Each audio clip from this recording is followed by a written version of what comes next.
Good morning, horse players, and welcome to the road to the NHC. Let's get to work and take another step closer to Las Vegas, Nevada. We're breaking down races from Keeneland, Belmont at Aqueduct, as well as Santa Anita Park. It's not just about picking winners when you're trying to get to the road to the NHC. It's really about finding the best value, the horse that gives you your biggest bang for your buck. We're going to help you do that. We're going to handicap races, David and I. Of course, 2022 NHC champ, David Harrison. David, it's been a while, but, there's a lot going on EquinEdge. We had that Keeneland special, $7.95 for the entire meet. And that was over last night at midnight. But, wow, what a great response that was.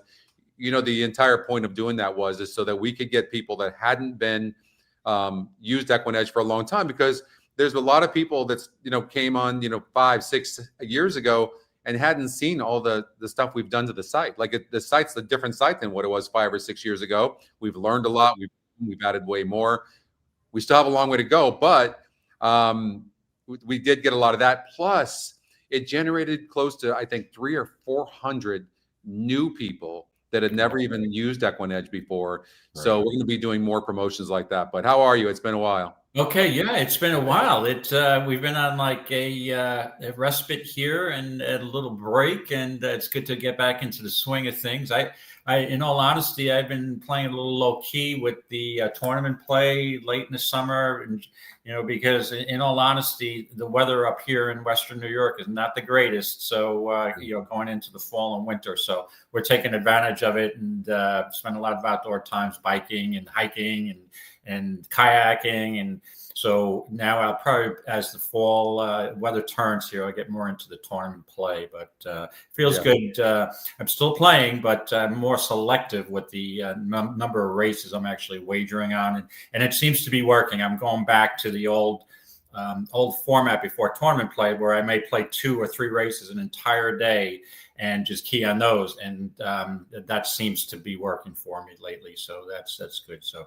and I noticed you're still 13th on the NHC tour. I've not really even played. I haven't had time. I've been so busy. But I'm still 13th, and I am going to put in an entry today. So we'll see what we can do with that. There is some good news with EquinEdge right now. So we're going to have a release on Monday or Tuesday, I believe. Like, don't hold me to that, but we believe it's going to be Monday. And it's a new Handy View. And we've added meet stats. We've added 80 new trainer stats as well. We've made the user interface on Handy View, which is our past performances, so clean, so nice. In fact, a good sign is that it's not even fully ready yet. It's almost done. And I'm using it instead of what we currently have. So it's a really great sign. I cannot wait to share it with everybody, the EquinEdge community. It is so good. I'm so proud of it. We were hoping to release it yesterday. It just didn't happen. I was so disappointed because I'm so proud of it, but I'm super excited about that. So you're telling me you have an advantage on me handicapping today. Well, I've got meet stats and I've got some trainer stats. Initially, when we first created EquinEdge, I really didn't think the trainer stats were necessary because the metrics are looking at a lot of that stuff. But what I found was it really kind of enhanced. It kind of confirmed what you were already thinking, especially for us old school, OGs that have been doing it a long time. And it's really, really great. And I am going to give you guys a preview of it throughout the show today. And I think it's one of our biggest releases ever. And I'm not even, you know what the even bigger news is? The GSR. It's been over a year. As you know, we've been working on this new GSR. And we've had the biggest breakthroughs this week with it. And again, we test the GSR based on a lot of different factors, not just the top GSR winning. Right. But just to give you one example, the top GSR, which is not a win percentage, I get it, wins when you go to RaceView, it wins 18% of the time. Okay. The new GSR, you ready for this?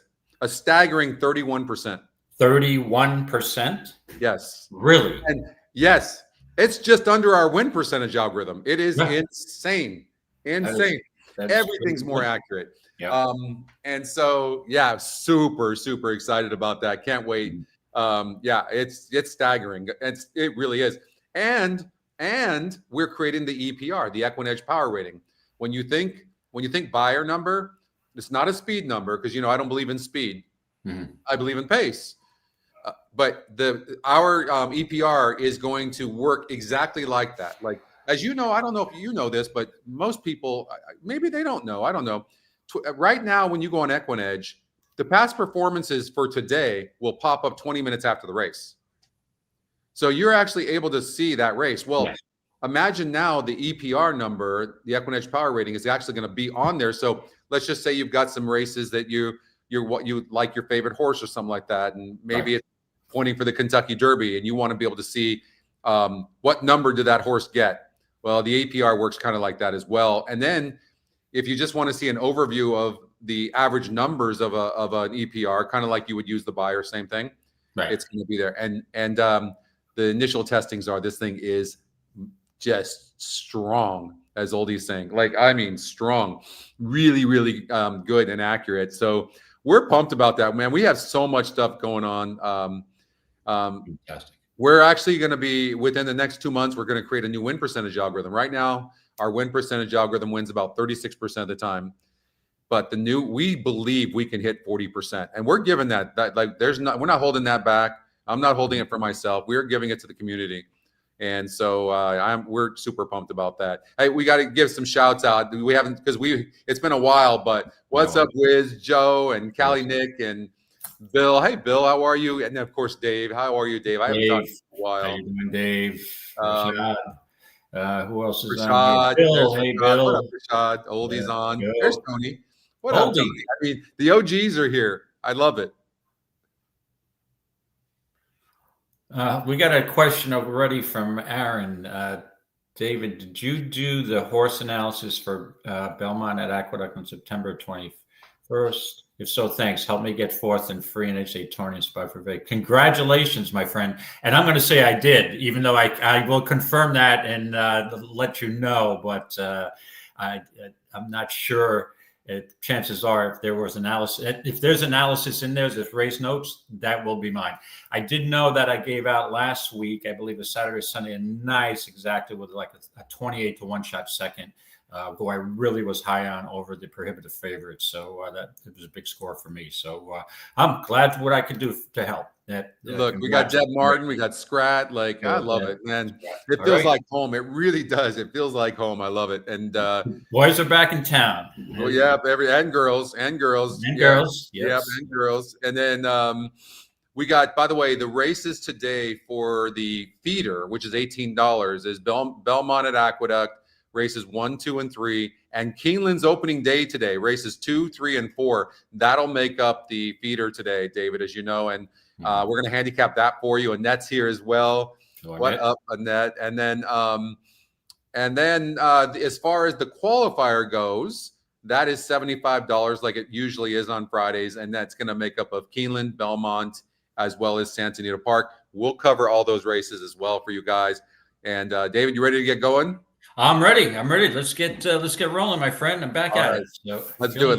Let's run the race simulator. We have a field of 5 as the 6 horse was scratched, and let's go. At the end of this race, I ran this race simulator, David, and it has every horse within like a half of a length of each other, I believe. Yeah. Like, did you find this race to be just as tough as the race simulator did? No. To be honest with you, I think, and I was surprised, to be honest with you. We'll find out because we'll be on live for this race. Obviously we'll be on for the audio only, but I'm looking at the top 3 picks, and I'm not sure. We'll find out what happens. But I looked at this race as the Linda Rice show between the 1 Sweetest Princess and the 5 Soundbite. Now, and then you got 2 Wayne Potts horses, the 1 and the 2 and the 3. Now, I'm not going to disparage any trainer, but if you look at the trainer stats, knowing Aqueduct like I know it, who do you want in a race where you really need a winner?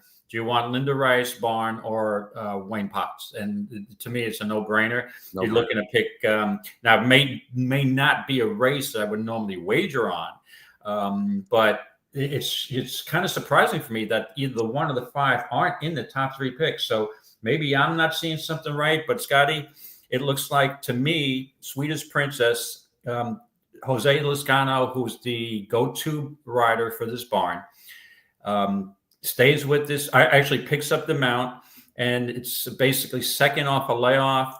Had a bobbled start last time out as the top pace metric, and it looks like just a wire job to me. So I was on Sweetest Princess, and I'd go with the 5 Soundbite, that third off a layoff. Don't know what happened last, but drops in class in SOR. So to me, it sold the 1-5. I don't know how you saw this. All right. I was going to go with the 5 horse. It's 7-5 on the EE morning line. I thought if you throw out the last race, first of all, the horse was 14-1. It broke 9th of 10 horses, and it broke from the 2-hole. There was 9 other horses in the race. If you throw that out, the race that 2 back probably wins this race. So I'm going to go with Soundbite. It's interesting, though, that the 3 horse Penn Street is the top EquinEdge pick. This horse won by 5 lengths last time out. And but I mean, it's going from 16,000. Wayne Potts must really like his claim because he's moving this horse up to 3 jumps to $40,000. But I'm still going to go with Soundbite. I 7-5 on the EE morning line. You know, the way I use the EE morning line, David, is I look and go, well, the horse doesn't look like it should be 7-5, and that's actually a good thing. So, and the fact that the morning line odds of EE thought this horse should be 7-5 or go off at 7-5. To me, says a lot. Plus, I really like the post position. This horse controls everything from there. Now, the 1 horse, Sweetest Princess, is probably going to get the lead. But the only reason I didn't take the 1 and I'm taking the 5, the 1, David, is not really that great of a breaker, and it has 4 wins in 31 races.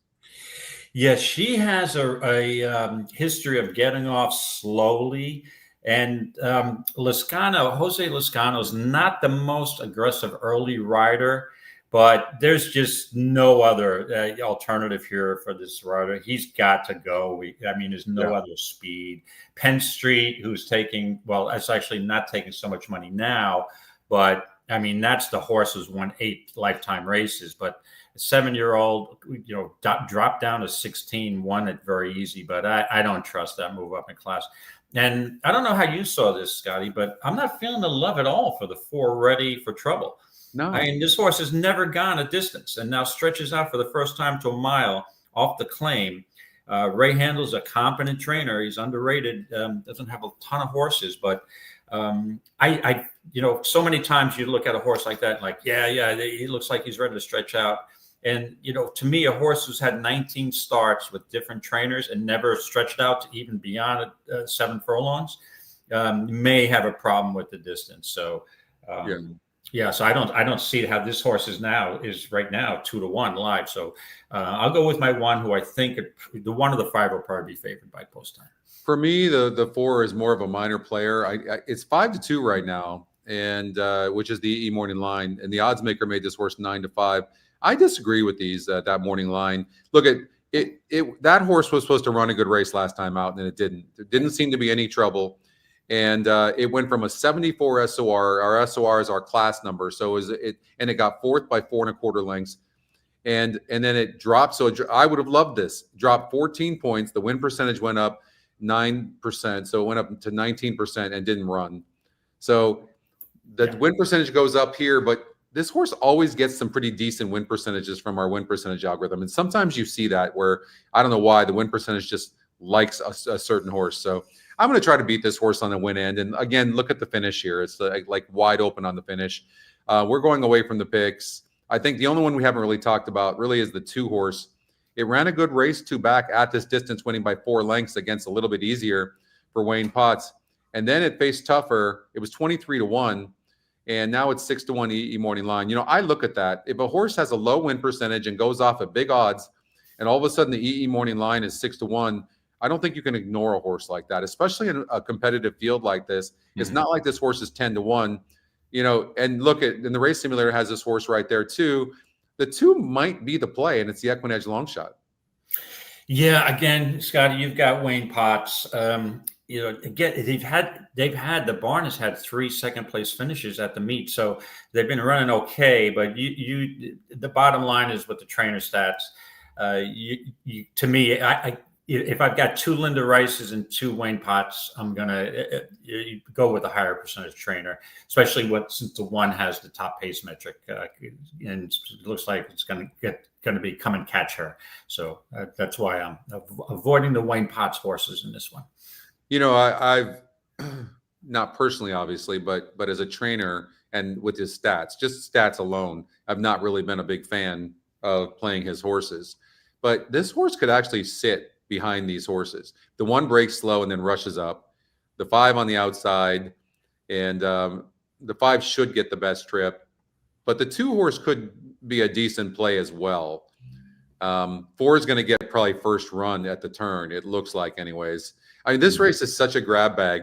I'm going to change just strategy wise. I'm going to change to the 2 because, the 5 is going to go off at probably 8 to 5. I don't see the value in necessarily playing that horse unless I really love the horse. Right. And so I'm going to change. I'm just going to, and it's just a complete guess, not a complete guess. I mean, educated guess. I'm going to take a chance on the 2, David. Yeah, and it's probably a good play because, and again, it's not necessarily advancing to these NHC tournaments and the online ones, that it's not necessarily the likely winner. It's who offers the most value. Many times you've seen races like, hey, this horse went off at 4 to 1. It's a value. So to me, you look for value. I mean, if you want to wager, put a larger wager on a lower priced horse, that's what I'll do to back up sometimes, because you've seen these things. All it takes is one $16 horse and it blows, it's only 6 races, right? One $16 horse you don't have, and you're behind the 8 ball because you played a 2 to 1 shot, right? So yeah. So by the way, tomorrow I'm hosting the stretch run show with Oldie and Mike Saletta. Oh, and nice. we're covering Santa Anita has a big card, and so we partnered with Santa Anita. In fact, they're going to be streaming our show on their site as well, and we're covering the feature, the $200,000 Oakleaf Stakes. But we're going to cover all the races for that matter, and it starts at 1 p.m.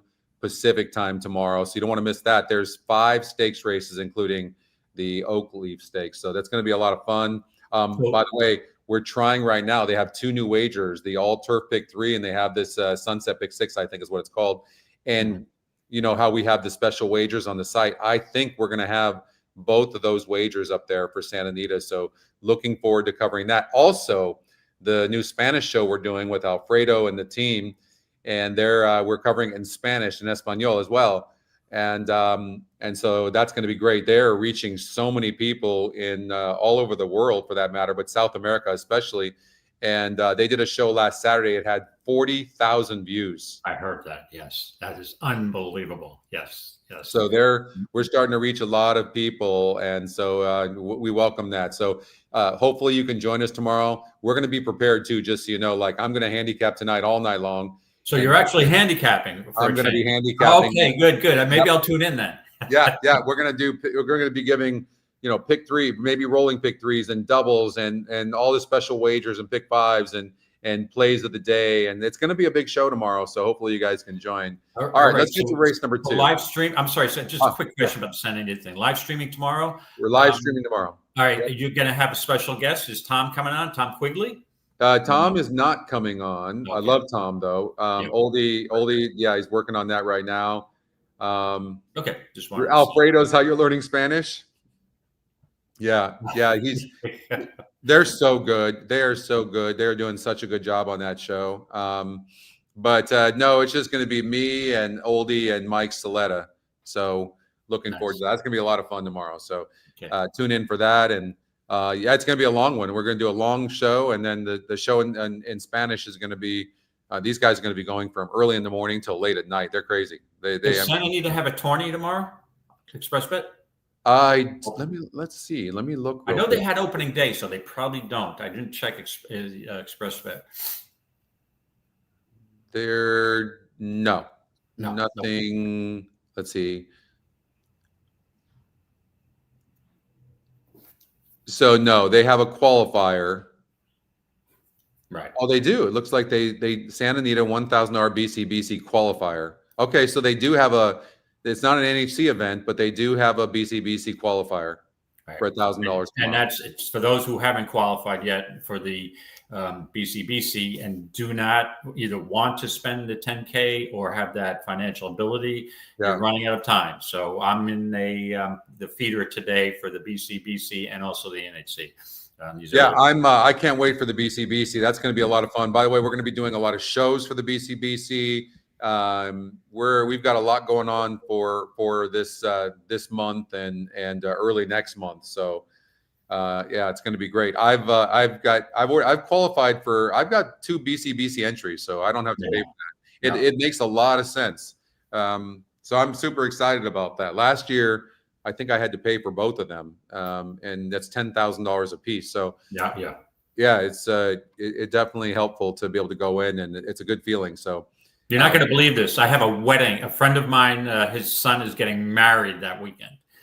No. On Sunday, yeah. No, I'd be sending a gift, a really nice gift, and be. No, they're like my second family. I grew up at their house most of my teenage life, and with their parents as role models. So I cannot miss the wedding. But it is Sunday, so I will have my phone on Friday and Saturday. So I bet you will. Oh, that would be hard. That would be rough. I get it though. All right, let's go to race number 2. Here we go. Okay, race number 2 at the Big A. We've got a maiden claiming 50,000 on the turf course, going 8 furlongs. And now this is a competitive race. You've got a bunch of these $50,000 maidens. Their form, most of them are spotty.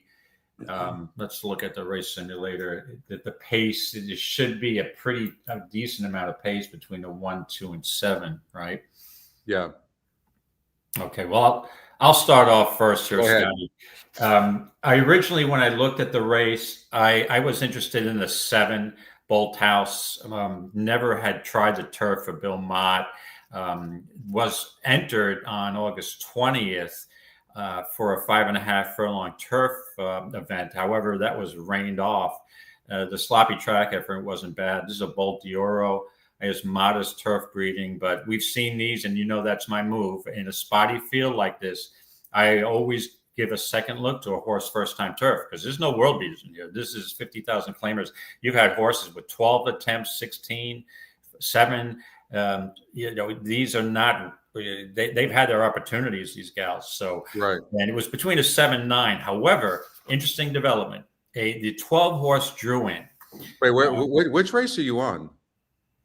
The second race. Belmont 2? You said the 12 horse? What am I on? Oh, I'm on the wrong day. I was going to say, hopefully I'm not having a dementia. Okay, no, I'm sorry. I ran that race. I apologize. Oh, I was going to say, hold on a second. Yeah, I'm like, what? I'm like looking for the 12. I'm like, I'm losing my eyesight. No, I well, kind of am, I guess, but no. Here we go. Let's rerun this. Go ahead and talk about the 12. Okay, I'm going to talk. The 12 drew in, and that I had to pivot here. I'm going to use the 12.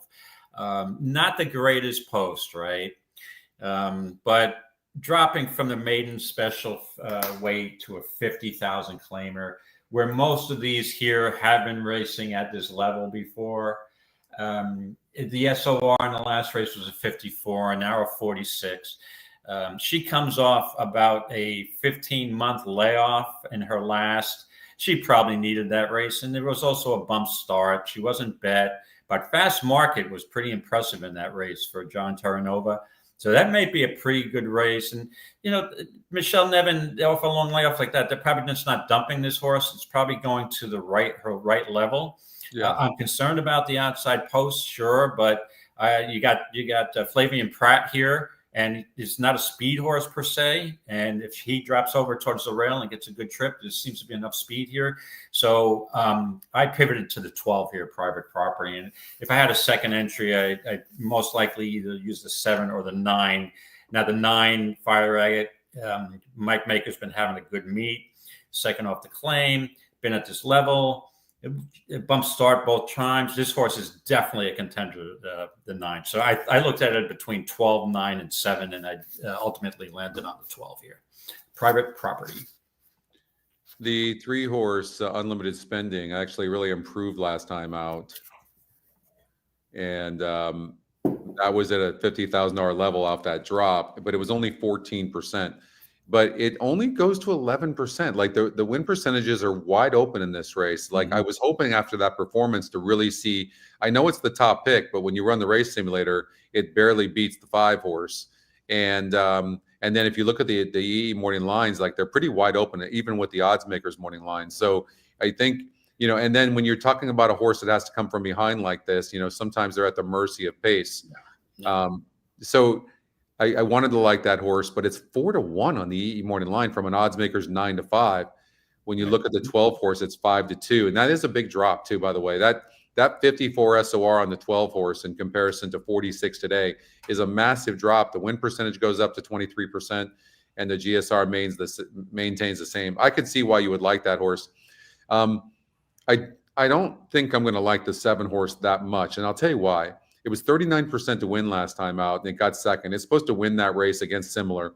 And now all of a sudden, it's not only going on turf for the first time, the GSR drops, but it's also going around 2 turns for the first time. And so I'm just saying, maybe this horse shows up, maybe it doesn't, but it's just a crapshoot. I don't know who's going to show up there. So I can't like a horse like the 7. I think it's too much of a risk. But when I also look at the race simulator, and that's not the only thing I look at, but it looks like the race is wide open. So I can't see taking a favorite. I think you have to take a horse that maybe you think might, get some odds, or maybe had some trouble in the past races. This one's going down in win percentage, the 5 horse. And it's just been, I don't like horses that lose ground unless they had trouble last time out. The thing about it is that the race at Delaware for the 5, Galatina, this horse got second against 9 other horses and was dueling. And then I don't know what happened last time out. It was wide around the first turn. It was on the inner turf. You can see that with the square there.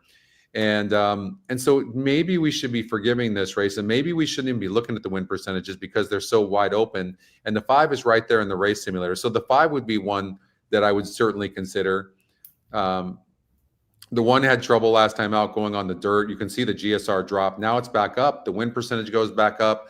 It's not too far away on the race simulator. So that might be one. And it's 15% to win as well. So in a wide open race, maybe New Attitude as a horse you would want to use.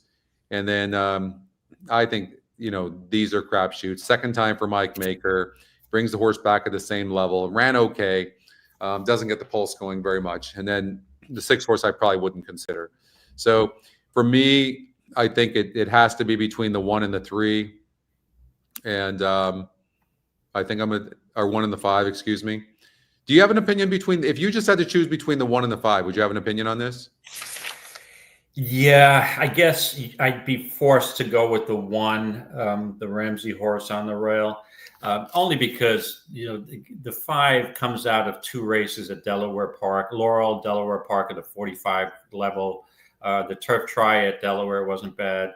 And this horse, she seems to run evenly. Zavino Rosso, I'm not particularly fond of on turf. So yeah, I would, if I had to pick one of them, it would be the 1 over the 5.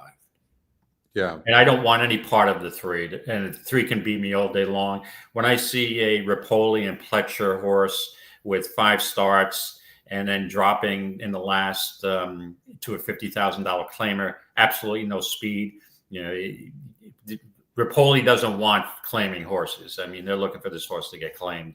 Yeah. And it may need another drop in class to get claimed.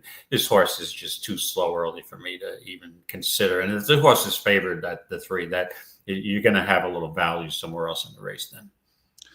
Second off the layoff, the 12 horse, Dylan Davis, I don't like the post. You're right. That's the only thing I don't like, though. But it's such a big drop. Win percentage goes up. And you want to see how the horse is doing against those better horses. If you look at that 6.5 lengths back at the stretch against these, the horses it was facing, and now facing this, it's going to feel like a big breather. You know what? I'm going to go with the 12.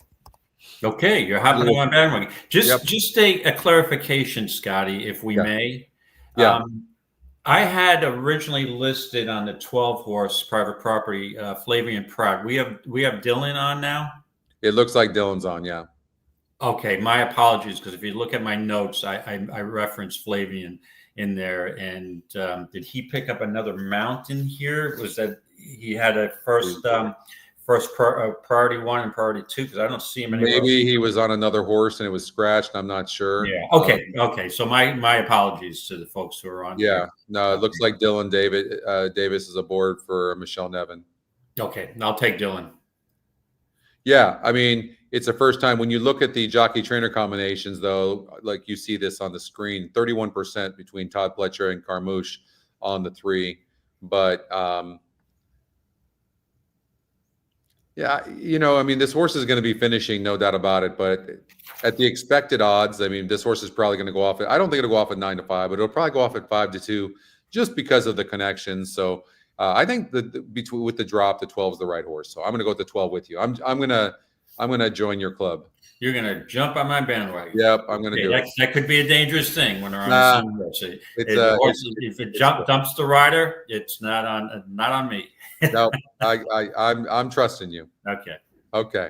Let's run the race simulator for race number 3. This is a maiden special weight, 3 and up, $85,000 purse. They're going 8 furlongs as a 1-turn mile on the dirt, and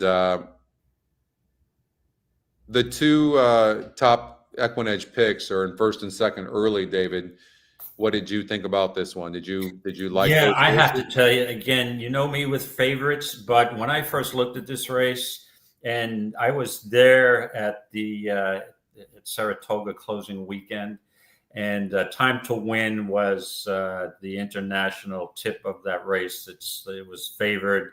He was out of out this time. Chad Brown looking to win the meet, and this horse looked like he was running a great race, and he just tired late at a mile. But I have to tell you, that was a pretty impressive race, in my opinion. That the horse that won looked good to me on the track. Yeah. With a repeat of that race, this horse is not losing. So I was reluctantly going to pick the 4. Then you have to make a decision in these tournaments, in these contests. Do you want to take a horse who's going to be 3-5 or 4-5, who did tire at a mile in his last? It may be, same thing happens. He was favored and lost. He adds Lasix today. So I thought there was an alternative, and then I decided to go with the alternative. I'm not particularly on Apalta. They were on dirt, tried turf, back to dirt. Now it's a lightly raced horse, but I don't really like that move. I mean, it's, to me, there's another alternative, a horse who may not have cared for the track condition in the last, and that's Bill Mott's horse, Copious. Yeah. And I actually took copious notes today. Just had to throw that in. His first race was on a sloppy track. And, that day, that was Belmont Stakes weekend. That track was speed favoring. Mott is not going to have a wire-to-wire horse first-time starter. Yeah. And also, he lost to Stars and Strides, who is ending up being a nice colt, it looks like. And also had an excuse, bump brake, checked. So when you have an off track, you have an excuse, bad trip, stretches out, is out of curling, stretches out to a mile. I think, to me, that's the alternative if you're looking to bet against prohibitive favorite Time to Win. Now, I'm not sure Time to Win doesn't just romp in this field, but I'm going to go on the ledge here and use a slightly better price in Copious, and hopefully I get like 4 or 5 to 1. I'm always amazed that Manny Franco's only a 13% jockey. He's so good. He is good. Mm-hmm. He's just so good. I just don't get it. Every time I look up and I see that win percentage for him, I'm like, I don't get it. It's like every time you turn around, the guy's winning 2 and 3 races a day. And I think part of it, Scotty, he was up at Saratoga. You know how tough that meet is. Yeah. And he doesn't have any major, barn like, the Ortiz brothers have, and Rafael Santana hooked up with a bunch of Kentucky trainers. So he had a little bit of a rough meet, which a lot of guys do, and they come back. I mean, Manny Franco is nothing wrong with Manny Franco on board on this Time to Win. So, so remind me who you're taking. I think the 4 is the likeliest winner, but I think I'm going to go with the other alternative, who I think has a chance to improve because he's got excuses, is the 6 Copious. So that would be my top pick, Copious, over Time to Win. All right, let me address a few of these things. You cannot bet on EquinEdge, Santo. As far as your question, Bill, or your statement, yes. So the idea is that the saddle cloths are going to light up whenever there's an analyst note. So that's coming. Oh, great. Yeah. Yep. So we'll have that. Also, you know what? Okay, I'm gonna make you guys hold just a little bit. I was gonna show you some of the new stuff, but Giving us a sneak preview. yeah, I'm gonna give a sneak preview of the new handicap. But let me. I have to give my pick here first, and I hadn't handicapped this race, so I'm not sure. When running the race simulator, the only horse that was closing was the 1. Everybody else, at least on the race simulator, was backing up. It's got the 4 winning for fun, and usually Chad Brown. I mean, look at he is 16% with first-time starters and 25% with second-time starters. So that is a big number, actually. And it just kind of surprised me that he just stopped last time out. And I just don't like that. But that being said, maybe this is a different situation. The fact that the 8 horse is the EquinEdge second pick, it doesn't look all that great. And I know it had trouble last time out, and it went on turf. Which it should have liked. And that also was a tougher field. The 8 probably is going to improve here for Todd Pletcher. And if you go like this is what I like to do with the race simulator. Let's just say you think that the 4 horse isn't all that. You go like this and then look at the race simulator. Now you're looking at a different picture, right? And so, you could look at it that way, like the 2 horse, the EquinEdge long shot, Dettori, for Brittany Russell. But this one's burned a lot of money. It was the favorite twice, 2-1 last time, 5-2, and it just keeps burning money. It has been off since March of this year. And let's see the Dam. The Dam was a nice horse. Look at that on the turf, $404,000 earned. And they've got this horse on the dirt. Munnings was many of the Munnings runners are turf, right? Right. So, yeah, Munnings can run on both surfaces. Yeah, the thing is, I prefer Munnings, 7 furlongs, but that's just me. But yeah, I mean, could this horse? I don't know. The Colonial Downs race, just former Baffert. They name a horse when there's these connections with Baffert. Name a horse after a world-class jockey. You're thinking it's going to be a really good horse. Yeah, it hasn't turned out, so I'm not sure what to make of this Dettori at all. Yeah, I get it. I don't see it. One of the ways I handicap is, especially when I don't have a lot of time, the EquinEdge long shot algorithm is looking for horses that are 5-1 and above. It's on the odds makers morning line. It has a lot of horses to choose from. And it shows the 2 horse even over the 8. So it had first selection even over the 8 horse, and it chose the 2. Because I don't love any of these horses, I'm going to take the 4. I just and the 4 is going to go off. Well, the 4 is going to go off at 3-5 in my mind. Yeah, 3-5, 4-5 top. And but it looks like. It's interesting, when you look at the past performances, David, in this race, you don't see the 8 horse so close to the pace. You see the 4 horse probably, but look at the race simulator. I mean, it has the 8 horse stalking the 4. Okay. Yeah. And it's got a good workout pattern and had excuses in its dirt debut on July 4th. Broke out, bumped. Actually, I was there for that race on July 4th. Fort Nelson, that's a pretty deep, that was a 9 horse field. And now the more that I'm looking at, I'm talking myself more into this horse because I forgot this horse drew the rail as a first-time starter, which I never liked. Yeah, and then broke out. So you can throw that race out. And it hit the gate last time out, and went on a new surface last time out, and went 2 turns. All of those things. So I'm going to take the 8. Okay, so you're on the 8. I'm on the other alternative, the 6, Copious. And, okay. So all right, move on to Keeneland race number 2, which ends up being a 2-year-old maiden 50K claimer. Talking about challenging us. Okay, we're going to go to Keeneland race 2, correct? Yes. Okay, yes. Before we do that, I'm going to give up. I'm going to show the new handy view. Great. All right. Okay, so here's a look at the new handy view. This is right now. Obviously, the race view didn't change. Here's where it gets good. So, bam. So you can see that we redid pretty much all of this below the EquinEdge picks. And you can see the trainer stats below, jockey and trainer there. The GSR Plus tab has changed. You can just click here. You can sort, click back to Handy View. You can see the meet stats here for the jockey and the trainer. And what else is on here? All this is all redone, so the information's right there in front of your face. And you can see, you can look at all past performances or just the last 8 if you want to.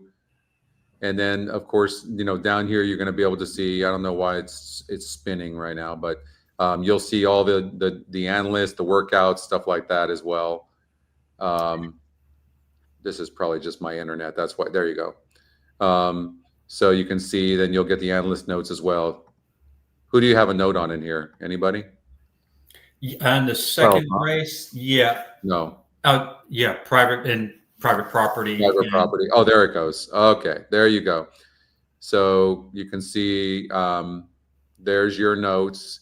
This now, what's really great about this, and it's not there yet, we're going to be working on this next week, is you're going to be able to scroll. So everything up here right below the Scotty picks is going to scroll. And as you scroll and get to the bottom like this, it'll automatically go to the next horse and then the next horse and the next horse. So you can either click to the horse and go to it, or you can scroll so that you can see things fairly easily. And the saddle cloth is going to be lit up over here, and it'll be lit up here and here whenever there's an analyst note. That's perfect. Yeah, so much easier to handicap, and with more information as well. So that is going to be released hopefully Monday or Tuesday. That's what we're hoping for. Nice. Yeah. All right. Excellent news. Looks good. Doesn't it look good? Yeah. Here's the difference. If you look at this is what it looks like now. The only reason you're seeing that spinning there, you guys, is because of my internet here. When I stream, it sometimes does that. It uses up a lot. So this is what it looks like now. And then here's what it's going to look like. And you can see it's just much cleaner. You've got the meet stats. You've got the trainer stats for each horse. Yeah. And it's just a much cleaner version. The GSR Plus is over here, whereas you can see over here, it's up here on, up near the saddle cloth. And you can see we were able to move the horse over. Oh, you know what else is coming is we're going to put changes right here. So there's going to be a changes box here. So anything that's changing with equipment is going to show up right here. So you won't have to go all the way over to the changes. Great improvements every time. Every couple of months, we're improving the product, Scotty, and it's going to be the go-to AI going forward in horse racing. That's for sure. Really the key is when you do stuff, you don't make lateral moves. The entire point is that when you're doing something, you're adding more information and it's very difficult. Yes. And trying to actually make it easier to use. And so that's what we've achieved that here. And that's what I'm really excited about. Like this stuff is not easy. It takes the team is just amazing. Brad, I can mention everybody, but it's just amazing. Malcolm and Ryan and just everybody, Amy and Riley and Anna, just like it goes on and on and on. Ramey, who's doing all the algorithms I was telling you about, the new GSR, that's insane. So yeah, it's really great stuff going on. You can see here we have 23 minutes before, so we have 3 races to do: Keeneland 2, 3, and 4 for the feeder, and that starts in 23 minutes. It's $18. If you aren't a member of the NTRA, go to ntra.com. It's $50 a year to join. It's so worth it. We had an EquinEdge user that was not a member and actually qualified for the NHC, and he didn't qualify because of it. So, he wasn't a member? Oh, man, no. Really? Yeah. And so you have to make sure that you're part. It's very easy to do, and it's fun to do. And so make sure that you join the NTRA for $50, okay? Yeah, and again, I can attest. It's there's so much money on the line in Vegas that this is the way to go for, especially a small time guy. If you can get there, you can rival, you can play right up with the big boys, the guys with the deep pockets. And they've had success at a couple of different years there. So it's definitely worth it. I mean, it's the route to go if you're looking for a big score, and you have a limited bankroll, because $2 win place puts you on a level playing field, my friends. All right, Scotty. Here's race I'll number be getting 2. out my dart for this race. This is a Okay. maiden 50. What an interesting race it is for a feeder, because I had no idea what to do here, to be honest with you. It is not a race I would normally place a wager on. But I'm going to go with the two horses that did interest me here a little bit. I'm going to go with Jake the Snake's comments there. Zucchero, I wasn't sure what to do with, but off the turf race, 7 furlongs at Kentucky Downs, the 11 post, which was the extreme outside post that day, now goes back to dirt. Which horse are we talking about? I'm sorry. Zucchero, the one. Okay. Goes back to dirt, drops a little bit in class, but draws the rail, much better post, has a pretty decent workout pattern, blinkers on. So you got a lot of changes. And you got Luis Saez, who does usually runs pretty well at Keeneland. So that's a horse I was interested in. And so I'm cut right to the chase. I didn't spend a lot of time with a lot of first-time starters here. I don't know how they're going to run. So Caro is the second Scotty pick. I looked at Perfect Audible. I think that's too low of a price for me. The other horse I had some interest in, and I don't think Jake had a note on this one, but there's something about this 11 horse that just intrigues me a little bit. I don't know why, but the last race at Colonial Downs at Maiden 40 wasn't so bad, but was the prohibitive favorite. I mean, this horse was 2-5, but at this distance, I mean, this horse is tied for the top GSR. So when I see, and also off a morning line of 10-1, this horse is an EE morning line of 6-1. So those two factors, the lower EE morning line and the 62 GSR, it intrigues me enough that I did use this horse in the BCBC feeder. So I used the 1 in the NHC and the 11 in the BCBC feeder. So I don't know why the 11 might dead last. You know, outside, it's hard to judge Keeneland yet because we haven't seen a race there. So I take the best guess with the 1, and there's something that intrigues me about the 11. So the 11 horse wins the race simulator. Yeah, right.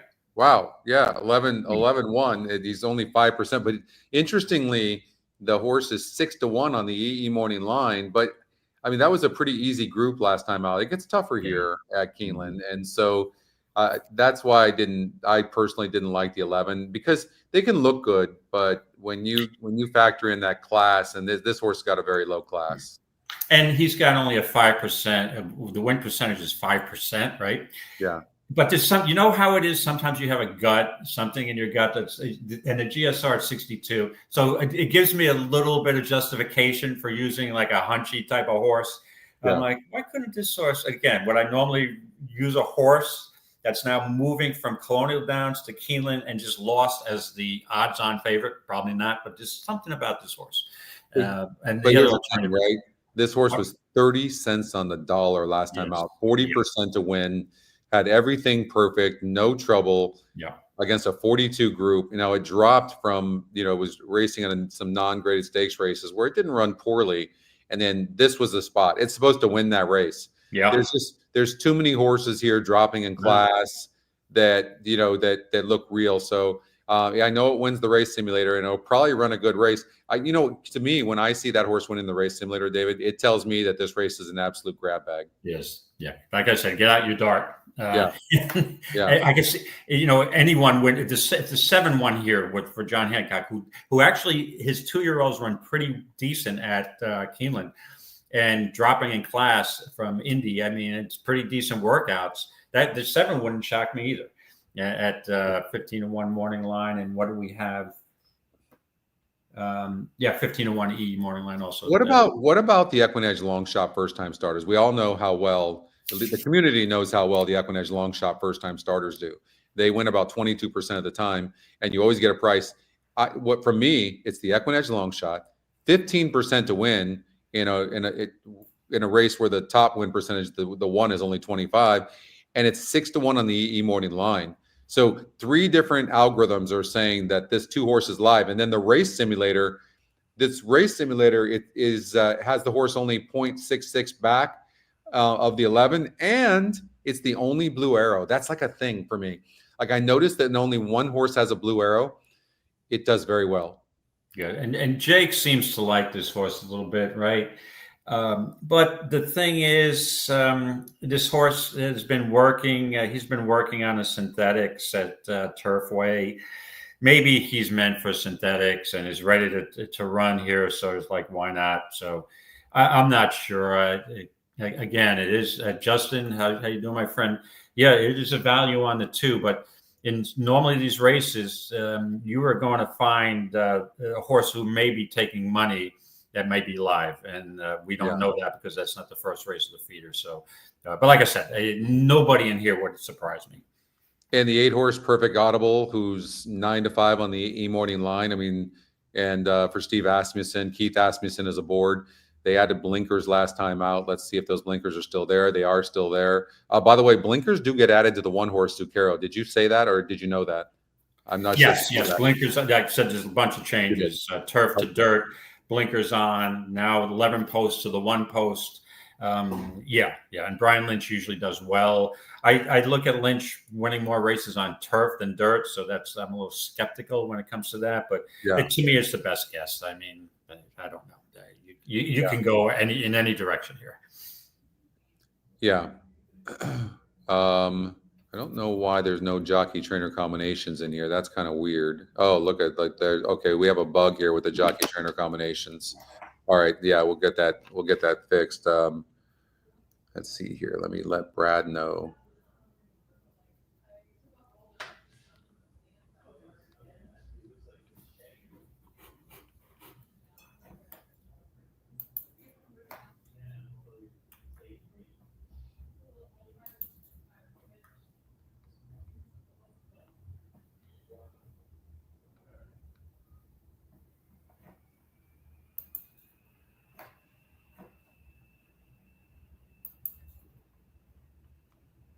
Okay, thank you. I just had to let Brad know that. So, I mean, the Zucchero looks really good. Perfect Audible. I mean, the fact that this horse is 9-5 on the E-morning line from a 5-1. This is going to be your favorite. You know, this horse is going to go off as a favorite. I think Zucchero will probably be your second favorite. The 9-horse for Wesley Ward and Rodriguez aboard, like, I mean, it was only 3% last time out. Faced a similar group, a little bit easier. Is 16% today, and it did run a nice race on the turf. Now it goes on the dirt, and the GSR drops a little bit. It looks like this horse can do either, but it looks like it's more meant for turf. What are your thoughts on this one? On the Wesley Ward's horse, it looks to me more meant for turf. Obviously a contender, but to me, I was in a race that looks wide open on paper. I'm looking for more of a price because I think the favoritism will be between the 8 and the 9. And I agree with you. I think the 8 by post time may be slightly favored coming out of that Churchill Downs sprint, which didn't run bad at almost 18-1 first time blinkers. So I think the 8 will be a slight favorite over the 9. I'm looking for more of a price with the 1. Let me ask you a question about the 1 Zucchero. So this horse literally did not run or pick up its feet last time out on the turf. That's the risk, yeah. You know, and all of a sudden, you know, but it wasn't meant. Well, that's not necessarily true. In its first start, its only start, it went off at 7-1, but the EquinEdge win percentage was only 2% on the horse. But all of a sudden, it drops in for 50. I mean, he could be putting this horse in for 20, and he's not doing that, or 25. So, but I mean, how do you assess a horse like that? Because on paper, I mean, that horse is a little bit scary. I think this is where the metrics really come into play as well, don't you? Yes, I agree. And part of the issue for me is 9-2 morning line, 7-2 E morning line, 25% win percentage. So that put me over the top. But to me, that first race has nothing to do with this race. It's a totally different surface, totally different post. So that's, and I picked up big scores at the NHC with horses that didn't run a step on dirt and switched to the turf. And had no form on dirt. And that's the type of horse you want in the NHC, who goes off at 15 or 20-1 because this horse can't run.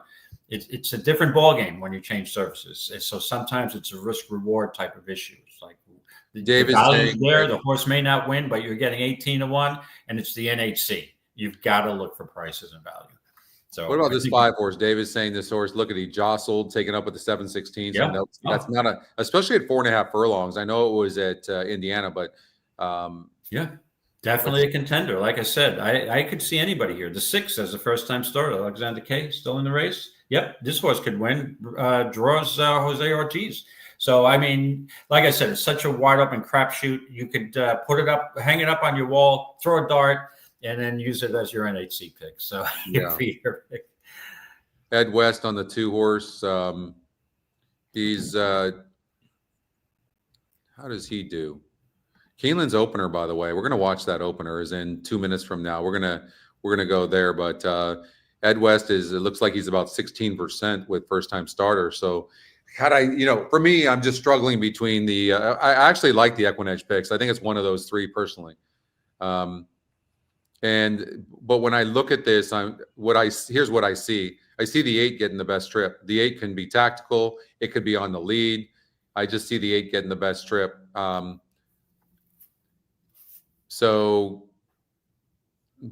the horse is probably going to go off as the 9-5 or 2-1 favorite, and I kind of like the odds on the 2, but on that inside there, that's not necessarily the best place to be for a first-time starter unless it's very, very fast. And then the rail, I don't love the rail for the 1 either. Yeah, that's another risk factor with the going to the rail. Yeah. So I'm going to take the 8-horse just for the expected trip. This year I become more of a trip player, David. I really have, and I feel like it's helped me. I've had a good year, and I feel like it's helped me a lot. So I'm going to go with the 8-horse in this race. Okay. The 8-horse for Scotty. I'm locking you in on perfect audible. All right. And I'm on the 1 Zucchero with a slight mention to the 11 that intrigues me a little bit of State Council. And we have 2 more races with 10 minutes, but we're going to watch this race, and then we'll hammer through races 3 and 4 at Keeneland. Race number 1's coming up, and it looks like the 2 is the fastest horse. The 1's very fast as well. The 2-horse Miss Ellery is 31% to win, top EquinEdge pick. And but if the 1 does go really, really fast and break out of the gate good, and the 1 is not the best breaker, and it doesn't have that much class, but if it does break good, it could hurt the 2 a little bit. The 2 has been known to stop. And it looks like the 2 can rate a little bit, David, but what are your thoughts about Miss Ellery?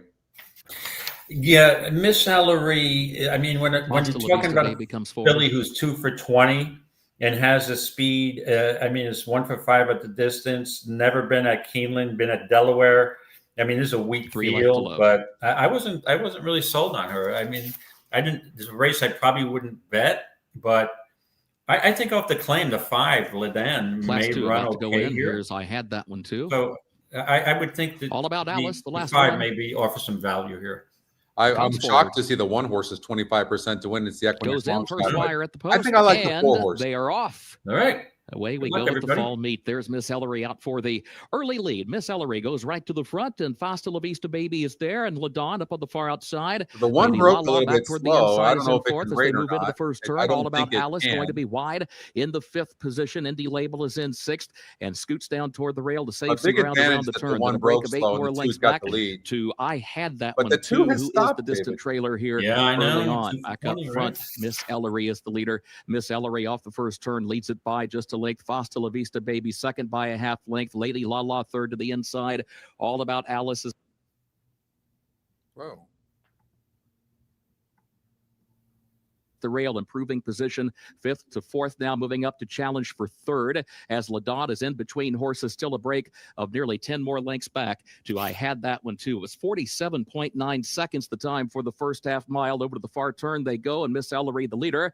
Miss Ellery leads it by a length. Indy Label to the inside, and Fasta La Vista Baby up on the outside. They contest the second spot as they move midway on the far turn, followed by Lady La La, who is in 4th. Has lost some ground. She's now 6 lengths off the lead. The rest have plenty of work to do. The favorite leader is track coming here. to We the got to quarter watch pole. for Miss it. Ellery Right. has the lead by 2.5 lengths off the far turn. Indy Label giving chase, takes toward the outside, but still in second to the top of the short stretch. A gap of 6 more lengths back to Fasta La Vista Baby in third position, and Lady La La is fourth I give off the the advantage to turn. the horse. And here comes Indy Label chasing after Miss Ellery into the final Well, yeah, furlong. of course, Indy Scott. Label keeps running on from the outside, gets a narrow lead. Miss Ellery is second to the inside. She's still fighting on, but Indy Label has the lead a half length, now by a length. Luis Saez, Indy Label to take the opener at You're right, Scotty. Miss In Ellery, who retrospect, was she had across a the huge wire class in edge after second, looking at and it. then And Fasta that's La the other Vista shearer Baby and Lady horse. La La. Yeah.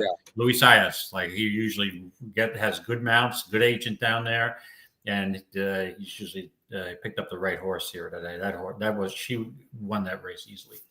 Easily 4, 2, 3 was your order of finish here in the opener at Keeneland. You know what I found, David, with our numbers? Whenever we are accurate on in the first day of an opening day, it seems like it carries on for the entire meet. So let's just hope that's the start to a good day today. All right, we have 7 minutes to get through 2 races. We got BAQ, Belmont at Aqueduct. Let's do Keeneland. Let's just pump through it. We got races 3 and 4 we have to do. Go ahead and start us off here. You can see it looks like the 1 could go gate to wire. It's even money from an 8-1 odds makers morning line. Top EquinEdge pick and 42% to win. Yeah, we're going to mile 16th on the turf. So for these are 2-year-old fillies. She debuted at 7 furlongs in a decent race at Kentucky Downs. Off that race, stretching out, not this time. Horses can easily get the distance. It looks real solid here. But you know what? These are maidens, there's 2-year-olds, lightly raced, who can show just tremendous amount of improvement race to race. So I am going to be looking elsewhere here. I think there's another wide open race. And going forward in this meet, just watch out for Vicky Oliver. She did well in the Keeneland Spring meet with some nice priced horses. So the 12 I may use somewhere along the line to hit the board. But the horse sneakily, the Brad Cox horse, in that initial maiden race after a slow start, this horse an $850,000 basic Tipton purchase. Brad Cox, leave out at your own risk. But the horse that I'm looking for is a little bit of a price, even though I hate to bet against Brendan Walsh with the One Turner's Charm. It is the other Brendan Walsh's horse, so I'm not technically betting against him. I'm on him on the other horses. Trust Account with Tyler. This horse broke out at the start, was favored in a 7-horse field, and it looks like that was a very, very slow pace. Did lose to Sneak Elite. However, that day Sneak Elite, who was morning line 9-5, was only 7.5 to 1 that day in that same race. That Trust Account was basically less than 2 to 1 and 9-5, and wasn't even the favorite. So it's a $1.5 million purchase, this Trust Account. And I think you could throw that last race out. And I think this horse may be just sitting on a tremendous amount of improvement. So she is my pick here, Trust Account, the 5. Yeah, I could see that. I think my biggest concern, and I know this horse can rate, a little bit of a concern with the 1. First of all, a lot of these horses coming from Kentucky Downs, I don't know if you can trust them. It's just a different type of oval, a different type of race. Some take to it, some don't. So I'm not sure. And the 2 horses very fast. So if I thought the 1 was going to clear early from the rail, I'd probably like it more. The jockey trainer combination with Dettori and Brendan Walsh is only 7%. I'm with you. Not only that, Tyler gets off of the 1 horse to ride the 5, and also gets off the 8 horse, who I think is a major player. So there's something going on with this 5-horse Trust Account. I would agree with you, and this horse is going to get bet. So I'm actually, and it's interesting that the EquinEdge morning line says that the 1 horse is going to be even money, but everything is pointing towards this darn 1 horse. But why would Tyler get off of the winning horse? Why would he do that? And then for the same barn, so he's got his choice. right, Brendan right. Walsh he's going to tell Brendan which one would you want to ride, and he's riding the because there was a total excuse last time out. Yeah, agreed. So I'm going to go with you. I'm going to go with the 5. Okay, hey, we're on 2 horses and a feeder. That's not usually our MO there. No, we've got 3 races, or one. This is race 4, and we have 3 minutes. Excuse me, to BAQ. Now 2 minutes. So we have basically 2 minutes to do this race. David, go for it. Okay, yeah, I looked at King Solver, who's 28%, the top EE pick. 66% in the money with these metrics. So I thought this horse was a big contender. But the horse that I'm really interested in, and I'm going to change my pick because originally I had the 1. I'm interested in Tis in Sight, who broke her maiden at Churchill Downs and then shipped up to Saratoga and Adirondack. That is a pretty strong race. We're losing a mythical. Spa Prospector was in there, and just early in the meet it was sort of speed favoring. This is a Tis the Law horse. I thought the 8 had a live shot here, so it was either the 1 King Solver or the 8 Tis in Sight, who's going to be a nice price with Tyler Gaffney on. So it's either the 1 or the 8 for me. So I'm going to, in one feeder I picked the 1, and the other one I took the 8. So 1 of the 8. How do you see this? So I'm taking the 1. Yeah, King Solver. I mean, this horse is 28%, 2 to 1. Looks very good. Does draw the rail. I don't love the rail, but I mean, this horse just looks to have a lot of talent. Spa Prospector. This one does get out of the inside. This one does make some sense as well. The EquinEdge long shot, maybe. I think the 1's the best horse in the race. That being said, it does draw the rail. You look at the race simulator, even at the stretch, look, they're all within 2 lengths of each other.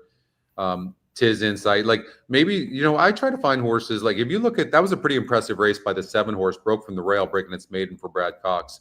And Irad jumps aboard, and the horse didn't break good and wins for fun. Maybe this horse has a lot of talent. Right. And also with Tis in Sight, don't forget this horse has been in 2 stakes races and lost to Time to Dream, who is highly rated for the Pletcher barn. And turf to dirt, should gain some conditioning there. I like the cutback. This 8 does really scare me a bit. So I wouldn't be surprised to see that horse run well for Mark Cassidy and Tyler Gaffney on. All right. So you're going with who?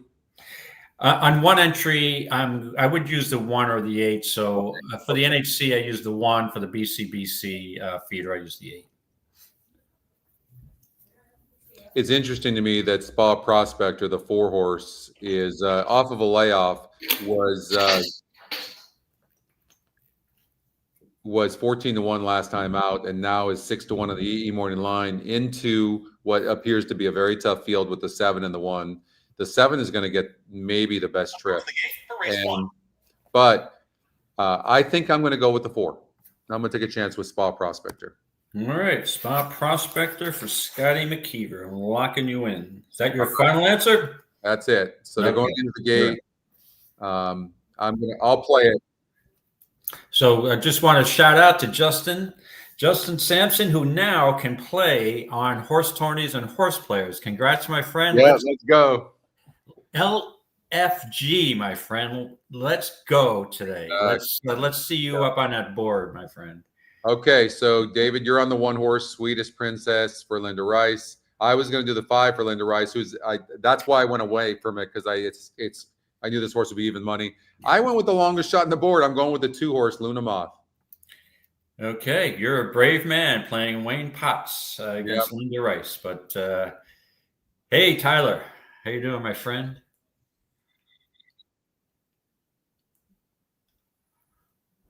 What's up, Tyler? It has been a while. You've been in China? What's that, like a 27-hour flight? Good to see you, Tyler.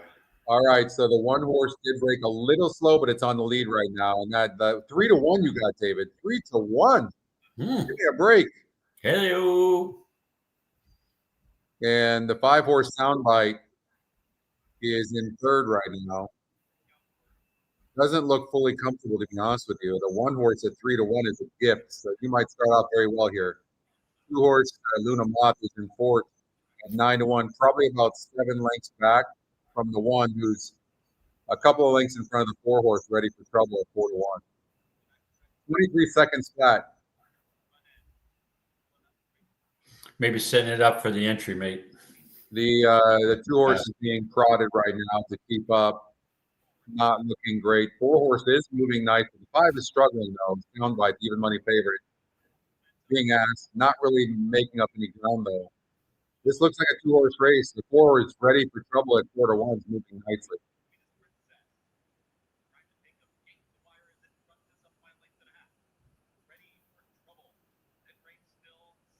And Swedish Princess is actually pulling away by a couple of lengths. Here comes the 5 Soundbite. Late move, actually.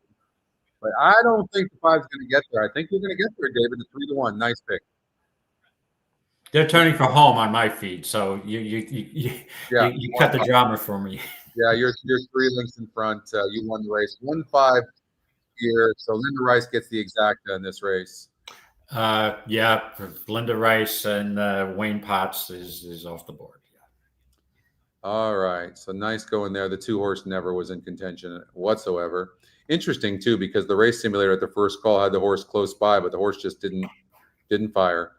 Now I'm gonna just go back. I hate to red board, but when you look at the disparity in price, Soundbite was even money as Oldie would say 1-1.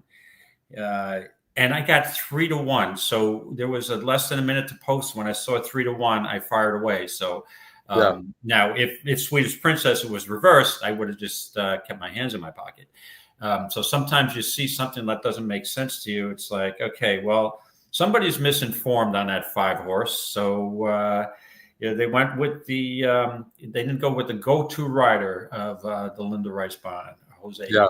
And you gotta, now that is value. That is absolute value. All right.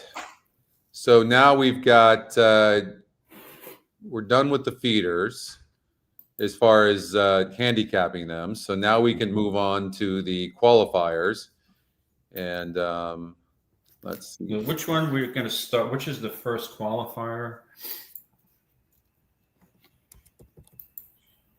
That the 6th at the Big A? I'll tell you right now, I'm actually pulling it up. And the first leg, let me buy my entry, which I just did. So that's the 6th race at Keeneland. Oh, 6th race at Keeneland. So you want to and it's the 6th race at BAQ as well. But let's just go to we'll go to Keeneland race number 6. Okay, Keeneland race number 6. Let me just pull that up. Let's see here. We've got, are we going to be able to show that? We can show that. We've got Gulfstream Park race number 2 coming up in 5 minutes, actually. Sure, you want to show that? Yeah, let's do that. My favorite winter track. Came in 1-5-4. Linda Rice hitting the exacta, but she got it with the 1 horse. I'm sure they like that horse the best to begin with. David had that, so that's a good way to start. Hopefully you had that as well. And hold on a second. Wayne Potts with 2 entries is off the board. Oh, okay. That's all I'll say. And don't get me wrong. I'm not disparaging a trainer. I met Wayne Potts at an NHC. He was right down a hall from me. And when I saw him, we chatted going down the elevator, and he had a horse running on that Sunday. And I says, "Oh, I hate to ask you about your 6 horse in the 3rd race." He goes, "Don't play him." He says, "He can't win." Wow. And I'm thinking maybe he's just using a little strategy, but he was so far down the board, and the horse ran dead last at like 3-1. So, well, at least he's an honest person, right? He said he basically whispered in my ear. I won't say the name of the horse. He said the owner is delusional. So maybe it's the owners. I don't know. So we won't discuss the name of that horse. Oh, let's see here.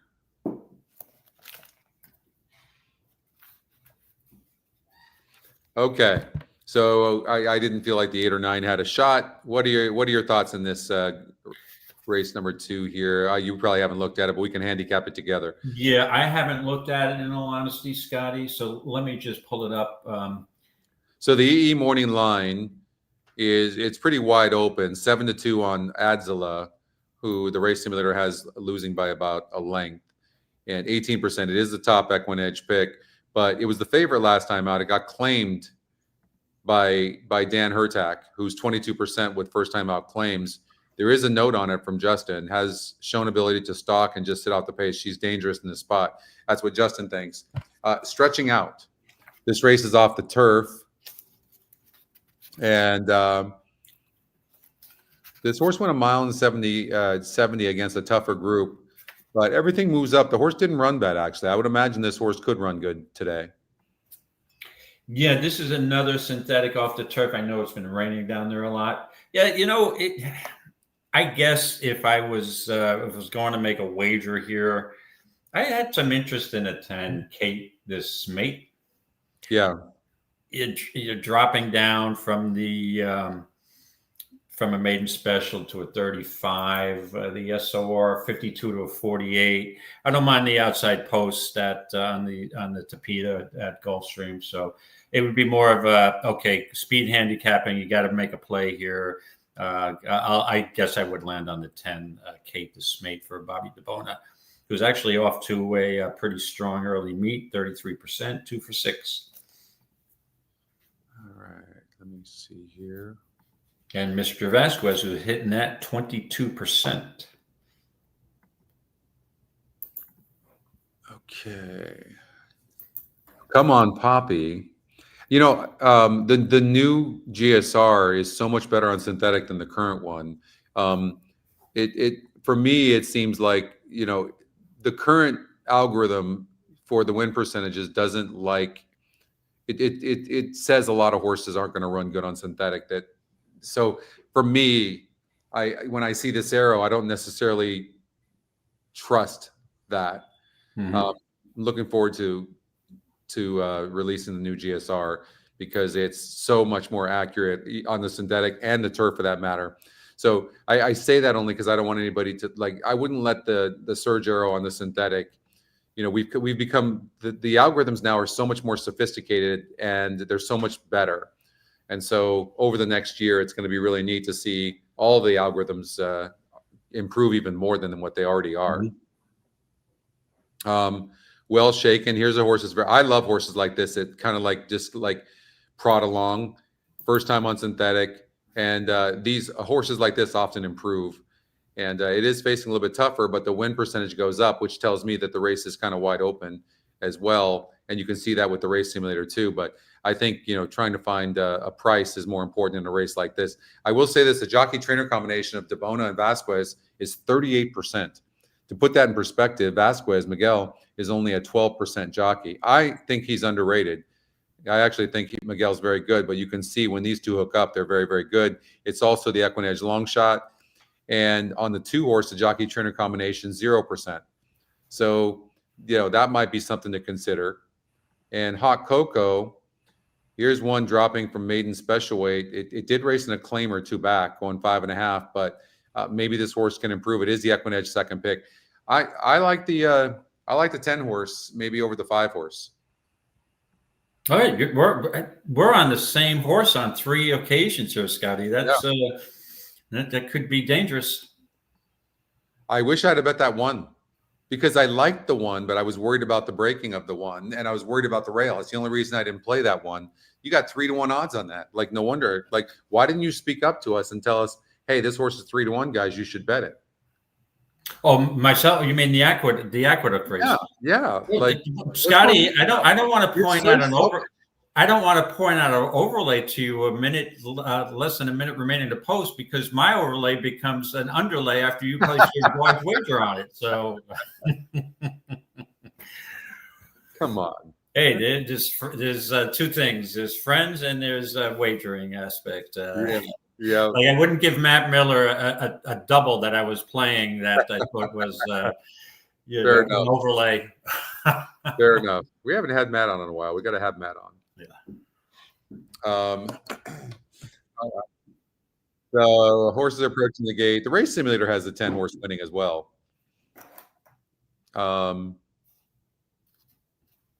Let's see here. Hot Cocoa. I think, let's see here. Vic likes the 5, so he's doing a win place in show. I don't know about you, David. I don't like show bets. Do you? No. Unless a horse is 80-1. And, obviously, the only time I'll use a show bet in a case where I think a horse is just so overlooked and off the board but the percentages are not there with show. However, I will play if I think a prohibitive favorite who's you have a negative show pool where it's just then I'll play a couple of horses for show, because if I think the favorite's very, very vulnerable at like 1 to 5 and there's 180,000 to show, just to be a wise guy. But even if you get an 80-1 shot, then you should see that horse in the 3rd spot for a trifecta. Correct. Way more money. Yes. You get an 80-1 shot to come in 3rd, you're making some money. Yes.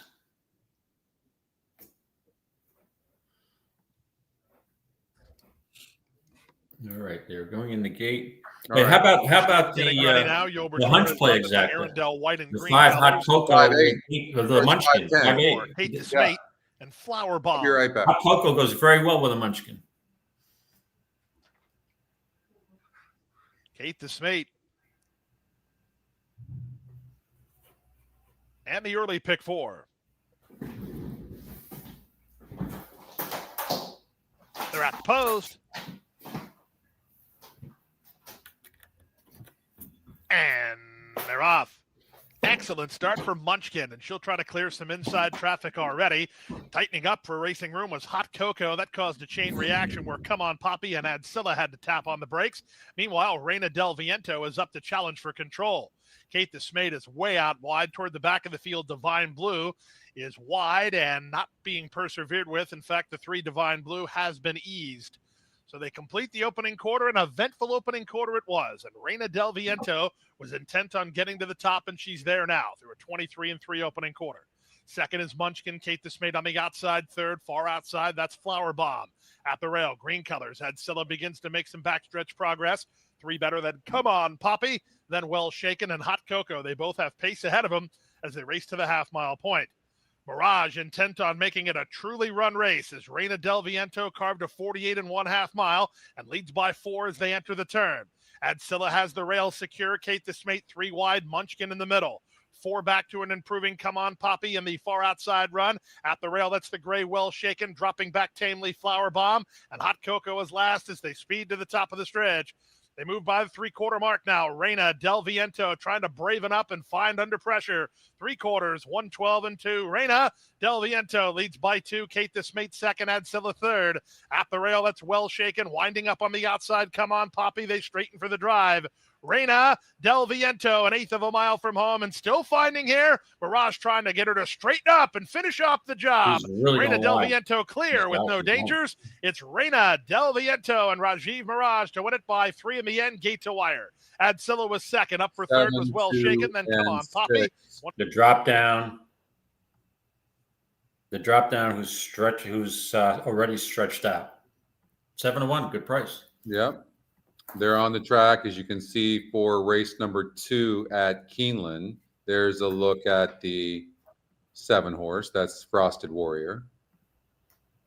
Perfect audible. This is the horse. 4-1 to me is a gift, David. There's a look at the 9. Yeah, Mirage is very good, Justin. I agree. Yeah, he sent that horse, and he just needs more opportunities. But yeah, I agree. Let's see here. There's a look at the 11 horse. 12-1 on the 11 horse. We thought this is the one we talked about. We thought I just didn't feel like this horse is classy enough, but this horse wins the race simulator. And then at 13-1 on the outside's Mountain High. Did you mention this one? I thought you maybe made a mention of this one. No. No, I didn't look at Mountain High as a contender here. Let me just take another look. But you're on the winner of the Darley Best Turned Out Award for race number 2 here at Keeneland is Vicente Rebelorio, the groom for the number 7 horse Frosted Warrior. Congratulations, Vicente. Yeah, I'm on the And we'll say we'll one. cross Now, the board here. didn't This is a colt by anticipate Frosted for the trainer one John Hancock. being favored at 5-2. But I'm also on the 11 in one of the, I actually reversed it. So the NHC feeder, I'm in the 11. The BCBC feeder, I'm on the 1. I kind of flipped that. So I'm not sure. I mean, if I'm going to place a wager on this race, I just have a sneaky suspicion that the 11 may be live here, but I don't know if I have the conviction to play it. In a contest, I will. And I'm not 5-2 was a little bit below my value price that I expected this horse to go off at. So Yeah, he'd have to go up to 3-1, 7-2 for me to pull a trigger on this horse, I think. the right now the one's at 5-2. Of course, this one did not have a very good trip for Rapoli Stables, but Rapoli's not. He doesn't care about a 50,000 claimer. I wouldn't imagine. This horse didn't run very well first time out, losing by 20 lengths. But that was a maiden special weight group that was over at Kentucky Downs. Where you have some very tough horses, but the win percentage goes way up, and this horse is your favorite right now. And then on the race simulator, though, it does have the 11 horse winning, but the 1 and 2 are right there, the 8 is right there, and then it's pretty far back to the rest of them. So it looks like the 1, 2, 8, 11, maybe the 9, but I don't know. How about the 5 horse Awesome Magic, David? This horse ran second. Dave talked about this horse. Yeah, trainer change at Indy, but 4.5 furlongs. Now you are stretching out to 6.5, which is a big change in distance. But going back, so a horse I'd probably avoid, but wouldn't surprise me. Like I said, I thought this race is totally wide open. But going back to Mountain High, I mean, Ben Colebrook is a sneaky trainer. He hits with some long shots down in Kentucky. This horse hasn't lifted a hoof on the turf, right? Now it's, again, you can throw those races out. This is a totally different ball game. He's racing on the dirt. He's a Motown. What is the GSR? Is there a big difference between those two? About the same. Okay. Yeah. At 14-1, looking at the odds board, okay, now the 1 is back to 3-1, which is almost playable. But I mean, if the 12 wouldn't be the worst NHC pick. At 14-1, you're getting a little value there. To me, the value is on the 2 horse. Look, it was 15-1 odds makers morning line. Like we keep talking about, we don't know about Zucchero. It's on the rail. The 11 horse we're not trusting. Think about that. And then you've got the 2 horse here, the EquinEdge long shot, who's 6-1 on the EE morning line, 9-1 right now, 15%. Like only Blue Arrow on the race simulator. This 2's got to be live. It's for me. It's just the trip. No matter what, I mean, I'm going to bet this horse this race, but I'm also, whether it runs or not this time, I'm betting it next time. Hopefully it draws a better post. But for me, the 8 horse Perfect Audible is going to get no pun intended, going to get a perfect trip. Okay, the 11 is going to win the race. He's got his Batman symbol on the silks, so he's Batman today. There you go. Okay. Batman would demolish this field. Okay. What about the 6 horse? The 6 horse is getting bet. There's a look at the 6 horse right there, but that's Alexander K, a first-time starter for Kevin Rice. He's 17% with first-time starters. What do you think of that one? Jose Ortiz is aboard as a jockey-trainer combination. They're 21% in 14 samples. It's okay. I mean, and the 5 and the 7 are both coming from out of the same race at Horseshoe Indy. And they're both about 8-1, 8-9-1. And no, I mean, like I said, this is a wide open race. The 1 looks nervous. Nervous, yeah. Yeah, very nervous. All right, you convinced me. I'm not pulling a trigger on for a real wager on that.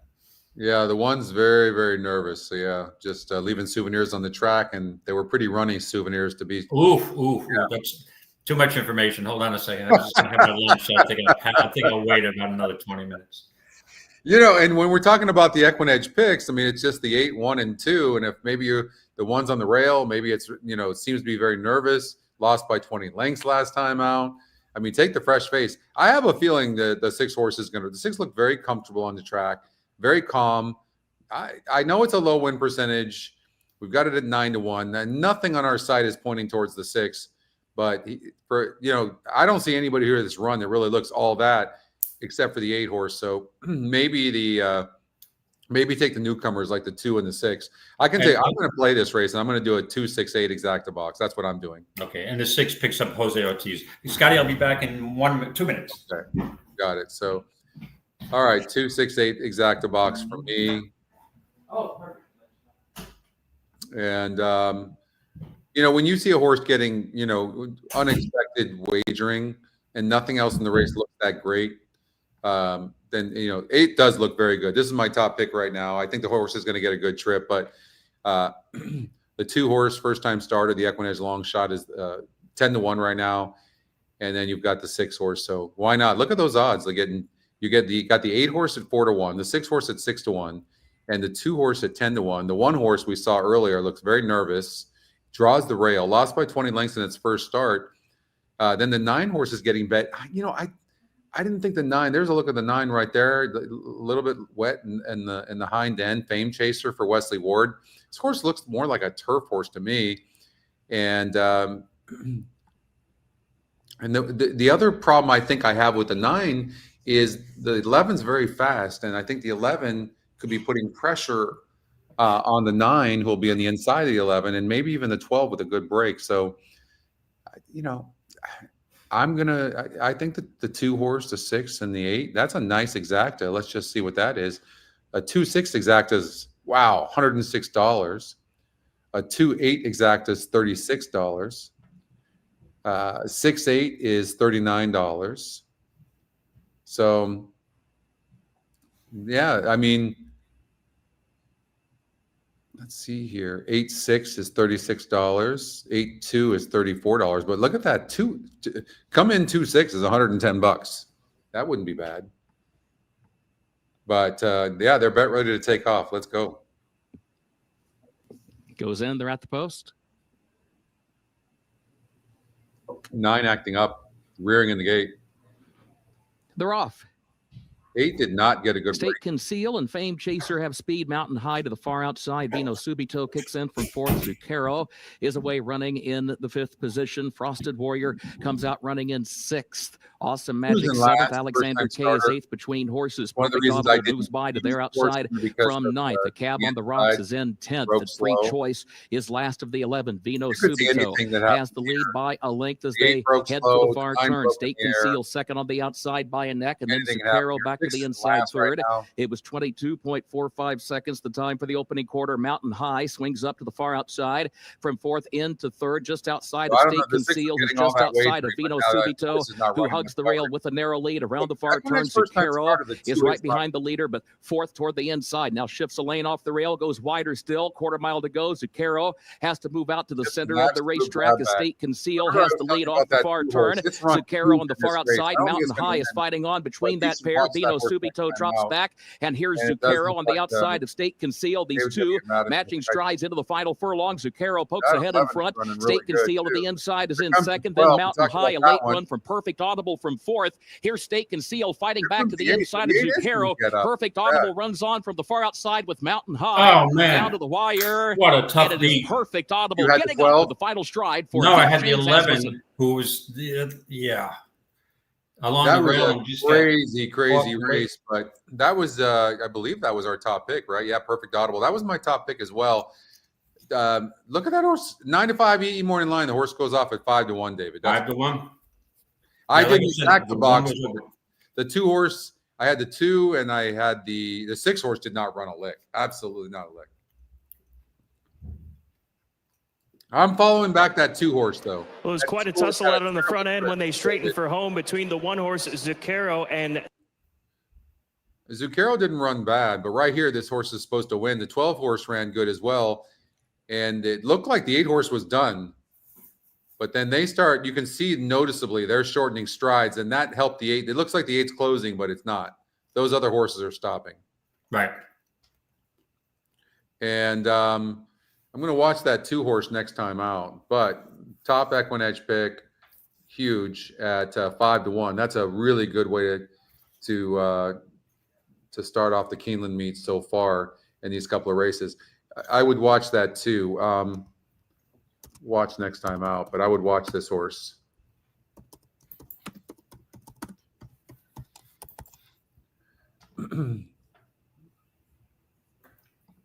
All right, thoughts, David, on this race?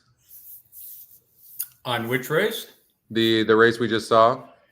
Yeah, well, I thought turning for home, I had a good shot with two of my entries with the 11 on the battling along the rail with the 1, and you're right, they just stopped late, and it's more of a matter of speed tiring than these horses closing. But yeah, the 8 you get who we discussed it, we thought would be the favorite, correct?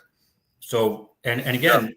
When Zucchero ended up being the 5-2 favorite, I kind of backed off. Obviously too late to back off once your plays are in, but so I didn't place a wager on him, and that was a good call. Just not enough of a price. Sometimes you just have to make a decision whether the value is there or not, even if you like the horse. I'm always looking for value horses who maybe overlays, and this was, to me, the one was an underlay here. Right.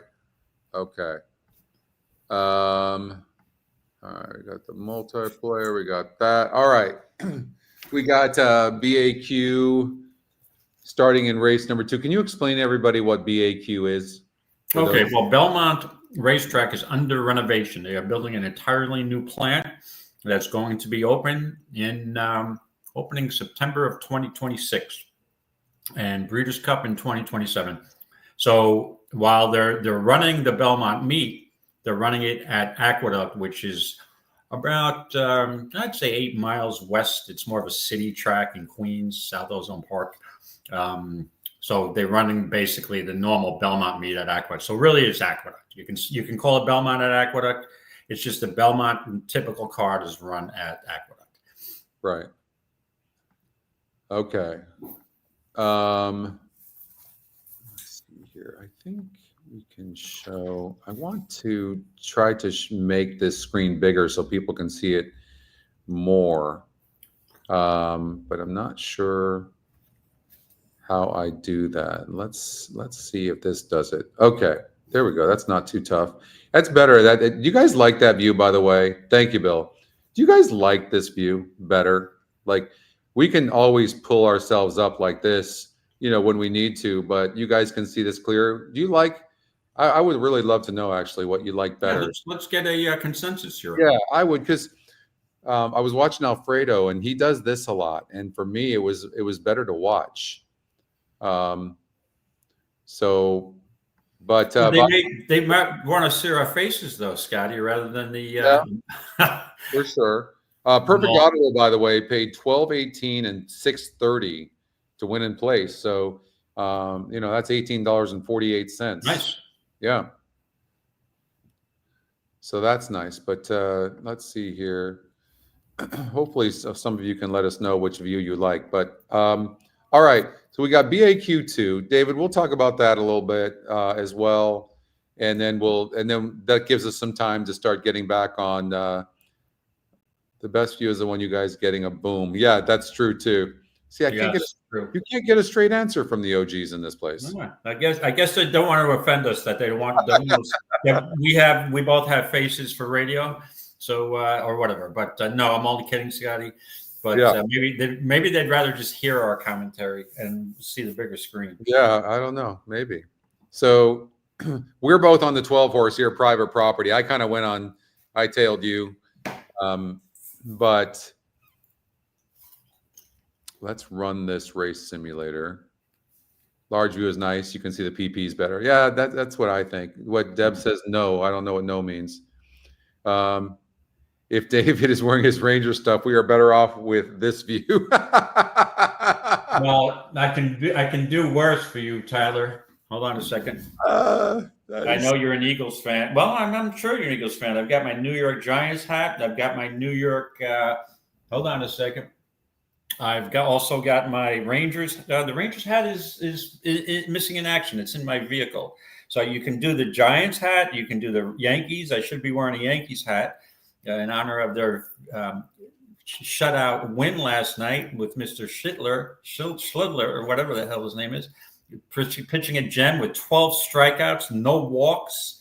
But Tyler, if you prefer the Ranger, I can get my Ranger sweatshirt on if you'd like. But happy NHL season starting next Tuesday. Scratch says, "Go Jays!"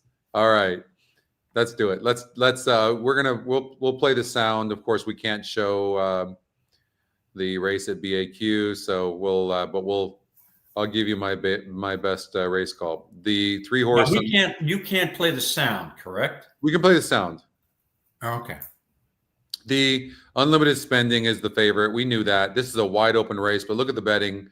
It's 2-1, 5-2, 3-1.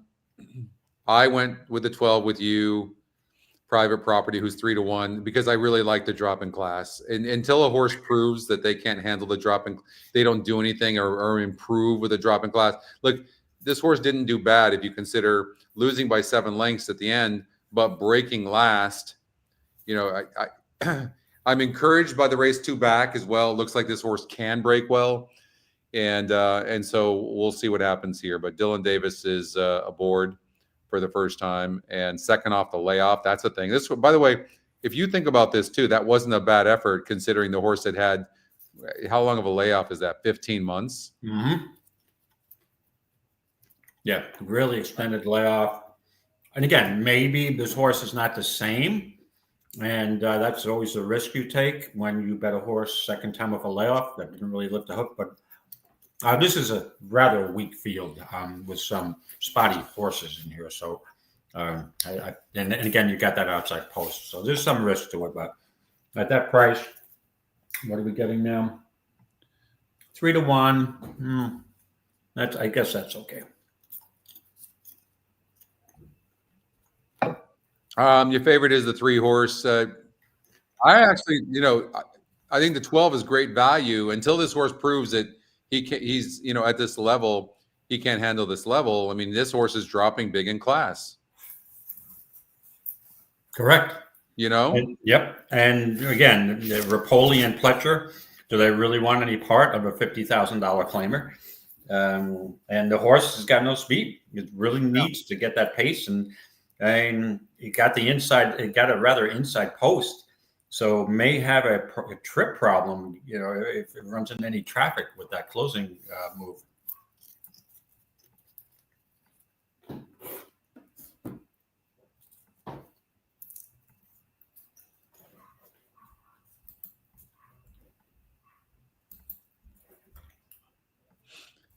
All right, good break for all of them.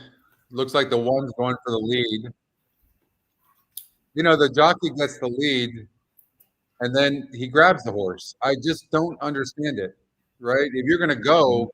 But wow, they're flying up front though. The 7 horse Bolthouse, the 5-2 second choice. The 12 ended up getting off at 5-2, and the jockey did the best he could, David. I mean, he couldn't lose ground there, so he was a little wide around the first turn. Yeah, didn't get him over.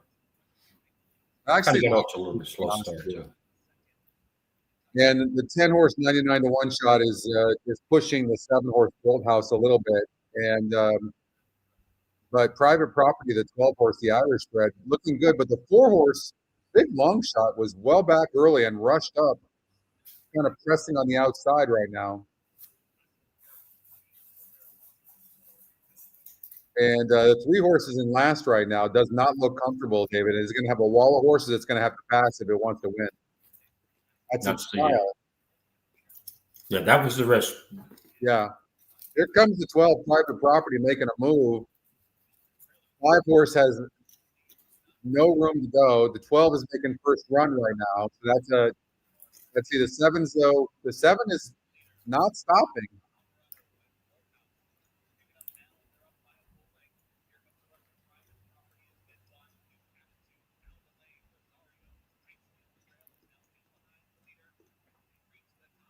Seven, 12, 5. So 7 holds off the 12 fairly.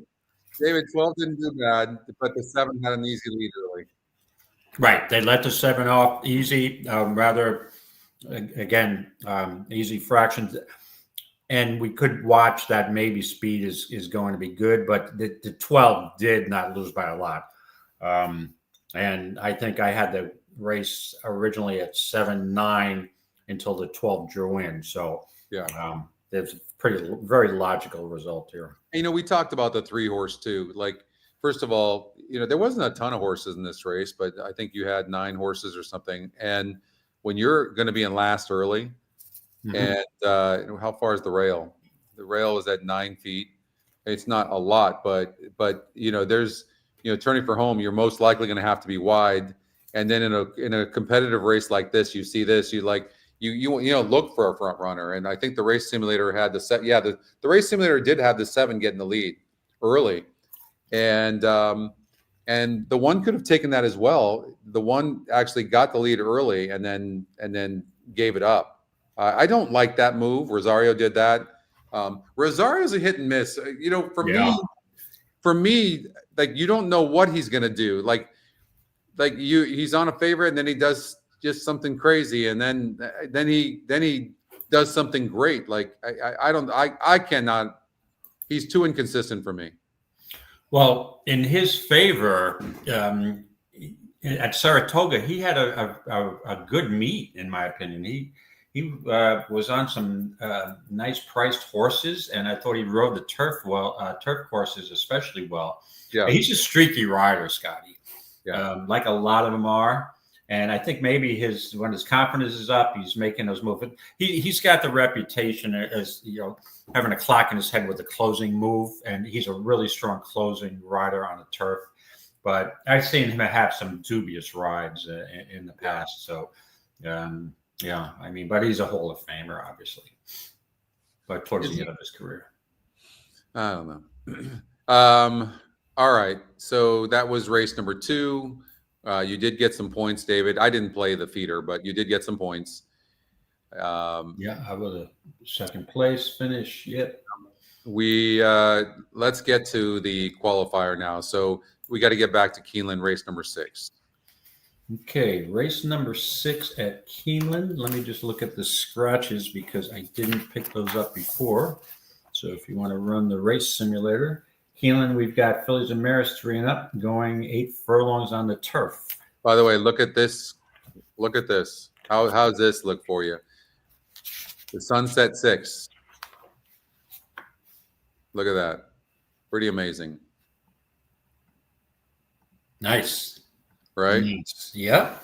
And so that is new, but yeah, great job, Brad. If you're watching, getting that up there. He's working on the all pick 3 as well. This one is for Keeneland. You can see that. So we've got that, and I believe at Santa Anita they have an all pick 3 turf as well. And I know he's probably getting that up too. But great work, Brad. Great work. Excellent. Yeah, really, really nice. Okay. Let's get to. I know we got Gulfstream Park 3, but you know what? We really got to get on the qualifiers. So we're going to pass on that. We're going to get to the race number 6 at Keeneland. We'll start there. All right. So we'll run this race. I've eliminated some horses, David. We had already started talking about this. Go ahead and let's pick back up on this.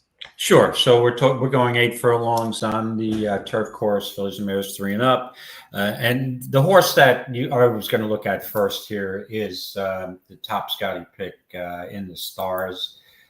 This horse, off the last seven length win at Kentucky Downs at this distance, and going back in its other mile turf race at Churchill on Kentucky Derby Day with a strong second.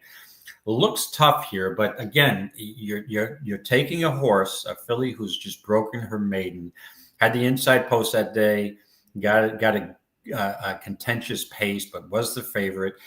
I usually don't play maidens going against winners first time out. So, but I think this horse is a must use in your vertical and your horizontals, obviously. The horse that I think that I'm deciding to land on here is the Scotty Longshot Exclusive Star. And this horse has a really strong workout pattern, especially on September 26th, 5 furlongs, 59 and 3 breezing. Comes off of a layoff. Horse has speed, does draw the outside post, and Ben Curtis has been riding at the spring Keeneland meet. The guy was on fire, really strong rider. There's American Pharaoh. Again, there doesn't. If I'm looking at the pace metric, there's a considerable amount of speed. You got the 5 going to the lead. I'm just worried about the trip on this horse. I'm hoping this horse, the 11, can rate a bit off the pace, but may prefer the lead. But at that price, and it's the Scotty long shot, I'm going to take the 11 exclusive star over the 6 in the stars, and kind of a hunch play in the stars with exclusive star. There you go. 11-6 for me, Scotty. Yeah, there's a lot of speed, and that horse has to break from the outside. Right. Yeah. It shouldn't be that difficult for it, but the 2 and the 5 are going. The 2 on the inside's going. You hear the Queen. The 2 obviously has a lot of substance to it as well. Obviously, it's 27%. It's also the EquinEdge second pick. I don't see the 5 necessarily. The 6 horse in the stars. This horse just broke its maiden. Like, these are the worst kind for me. I mean, because this horse won easily off of a little bit of a layoff for George Arnold. But you and I both know that horses that break their maiden don't win. They don't come back to win very often. So, that one's a little bit tougher. I try to look for a horse that might have run a decent race at this level already. And that would be this one here, the 12. I don't necessarily love the post, but and at Keeneland too, like, these wide posts can be brutal. The horse doesn't have any speed. Mm-hmm. And so the truth is, like, this does set up for the 6, even though I freaking don't like taking horses like this. But I really want to take the 12. I just don't like the post. You're not going to see many horses winning from this 12 post on the turf at Keeneland. I mean, this horse can be really, really wide.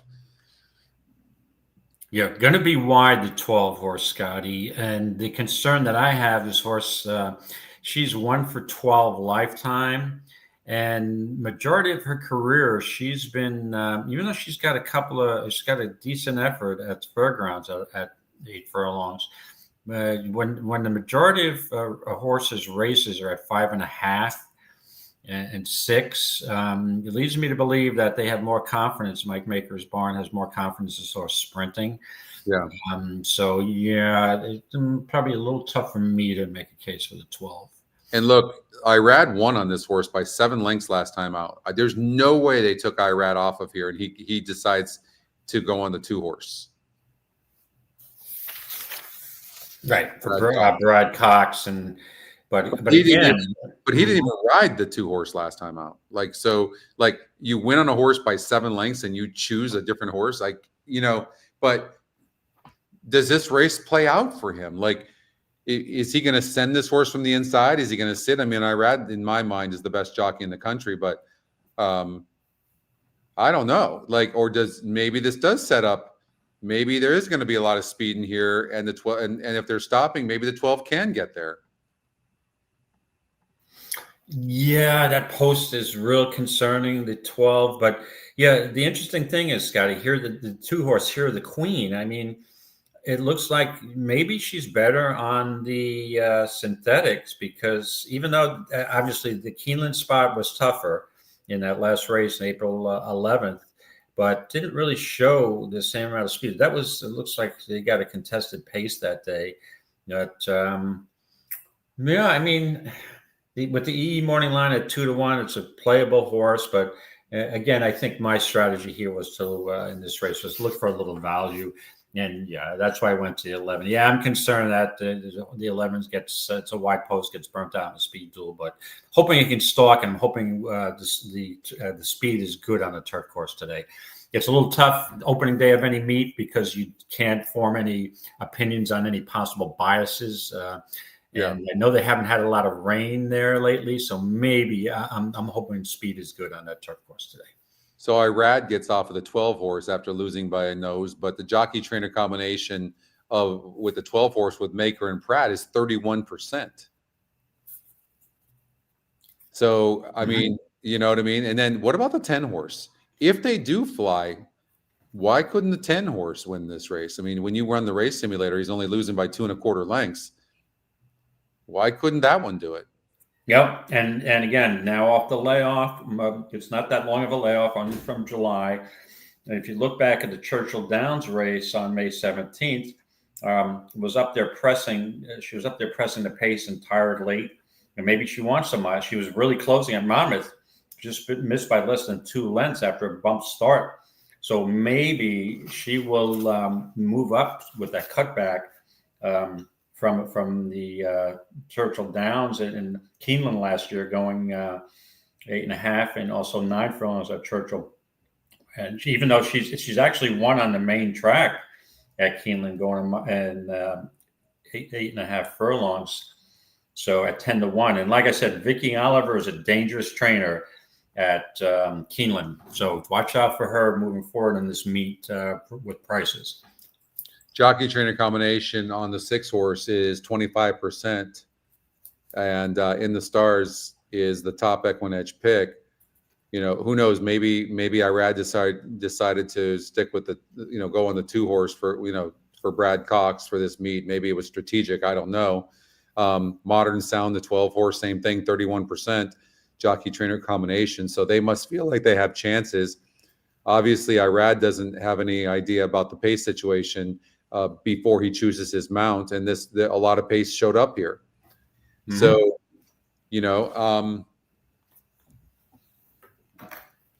for me, I think, this was pretty impressive off the layoff, but it still was a maiden race. Correct. Modern Sound, that was 7 furlongs, and is this horse more of a late sprinter? But I don't know that if Maker didn't like his chances on this horse, would he put Pratt on? Maybe not. Maybe Pratt didn't have a mount. Correct. We don't know the specifics behind this. Yep. Yeah. I was going to go with the 12, but I'm changing my mind. I'm going to go with the 6 horse. I hate to do it, but it is the EquinEdge top pick, and there's just too much. The race is just set up for the 6. It's going to be on the inside. It's not going to be wide like the 12 is going to be, and there's going to be a lot of speed. And it just, to me, sits a really good trip. So I'm gonna go with this horse. Especially, I don't like, these horses don't win very often, meaning maiden winners. But this horse did it so easily, facing winners for the first time. But when you look at a horse, even like the 12 horse, it's not proven going to 8 furlongs. It's burned money at this same condition 4 straight times. And so when you look at that, doesn't that have the makings of a horse that, can win first time out against winners when you're facing a group like this? And it's not the 11. I like the 11, don't get me wrong, but I'm not sure this horse needs to be near the lead, and there's a ton of speed. And so it just seems logical that maybe the 6 is the horse you're going to have to beat. Right. And the question is, Scotty, does Ben Curtis just know that he's got the speed from the outside and he's got a gun to try to get that lead, which may compromise his chances if the 5 goes hard for the lead? You follow me? Yeah. So sometimes when a horse, the trainer tells the jock, listen, you got to try to put this horse in a lead. If we have no chance unless we clear that outside position and get the lead going to the clubhouse turn. So interesting to see how this race develops, but I think 11 looks pretty live here. So Jeremy's new. We got Keeneland race number 3 that we'll go to in 3 minutes from now, but I just saw Jeremy's question. So Jeremy, we don't have a speed number. We have pace, right? The most accurate pace number in horse racing by far. And so, but the race simulator first call is even more accurate. So when you run it, you can sort by pace, or you can just do it normally. And when you go to the first call, here's what you'll see, right? And you can see that these 3 horses, you can see they've got a pace number of 80, 70, and 67.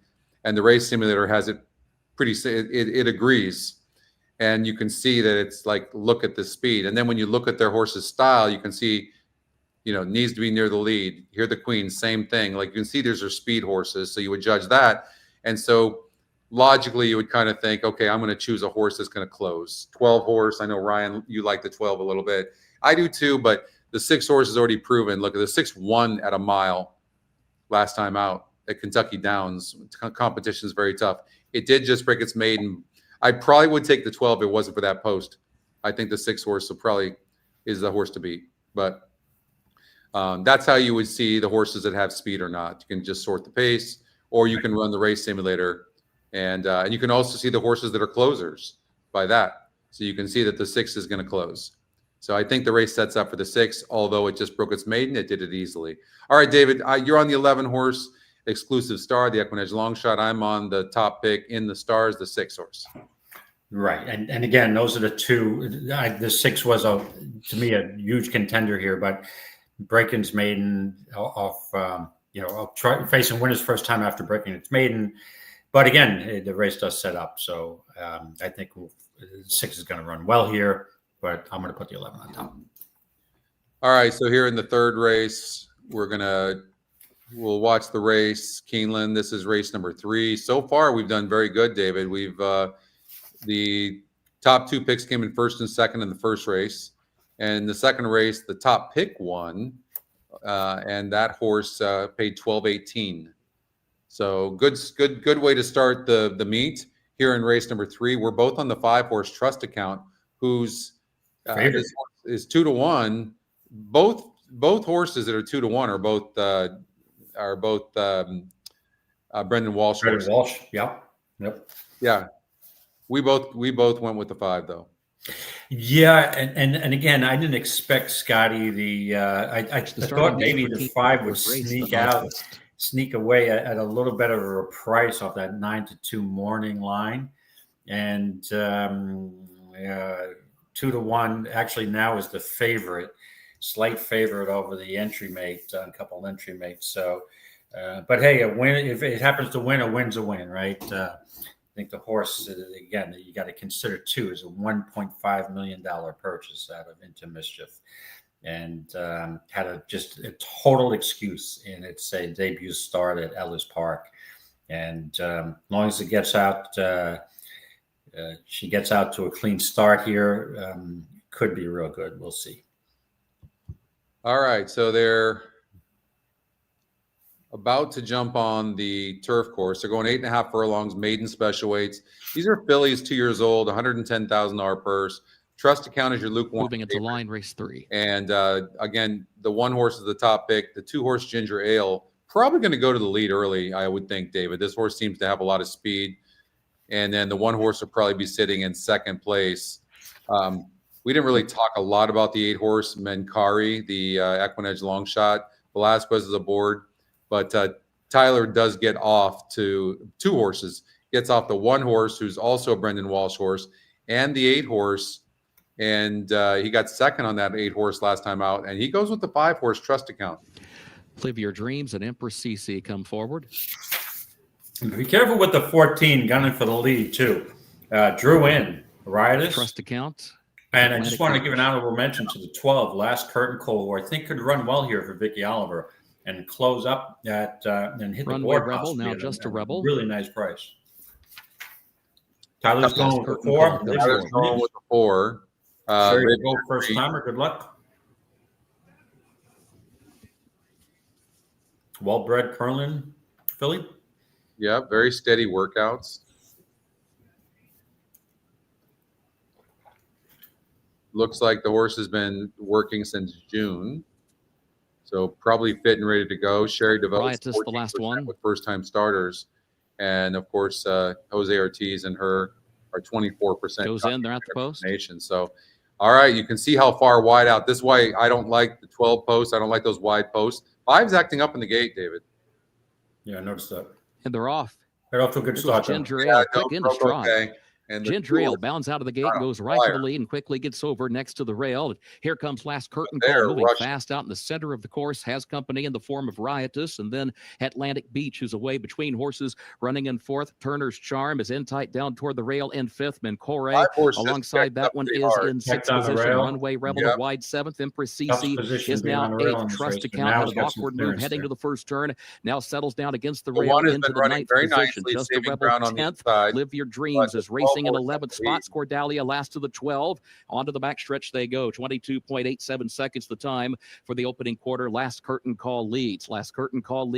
Ginger Ale by a length and a half. Riotous is third in between horses. Atlantic Beach, midpoint of the backstretch, stacks up fourth to the far outside, just over 2 lengths off the lead. Turner's Charm back toward the inside in fourth, nearly 4 from the front. Mencore is alongside of that one as they enter the far turn. Empress CC comes next. They got the first half mile in 47.76 seconds. Last curtain call leading Riotous Atlantic Beach on the far outside onto the far turn.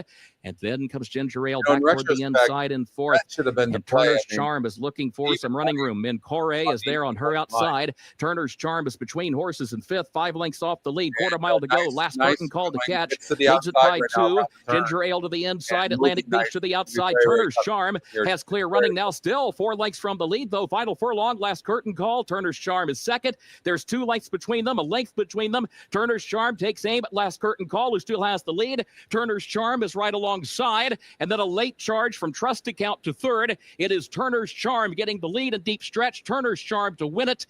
And then it was last curtain call second, with Trust Account finishing. In retrospect, the horse I thought was sneaky, Scotty, the 12 horse, Ricky Oliver, that was the play to use in the contest. Yeah, huge run by the 12, but that, the one horse though was even money. 8-1 odds maker morning line. We had that horse at even money and ends up getting off at 7-5. Like, that's just very, very low. It also was 42% top EquinEdge pick. I'm actually, look at that horse also has the second top GSR. Well, in the end, it's the 7-5 favorite, Turner's Charm, the daughter of Not This Time, for Dawn and Ike Thrash, the Keeneland September sale graduate, who's able to run down a very stubborn pace setter last curtain call. This filly put together a heck of an effort from that outside post to get to the front and hang in there in the way that she did. And she was not backing down, but just reeled in enough to be defeated. The 5 just had a really poor trip. The 5 is one to definitely follow.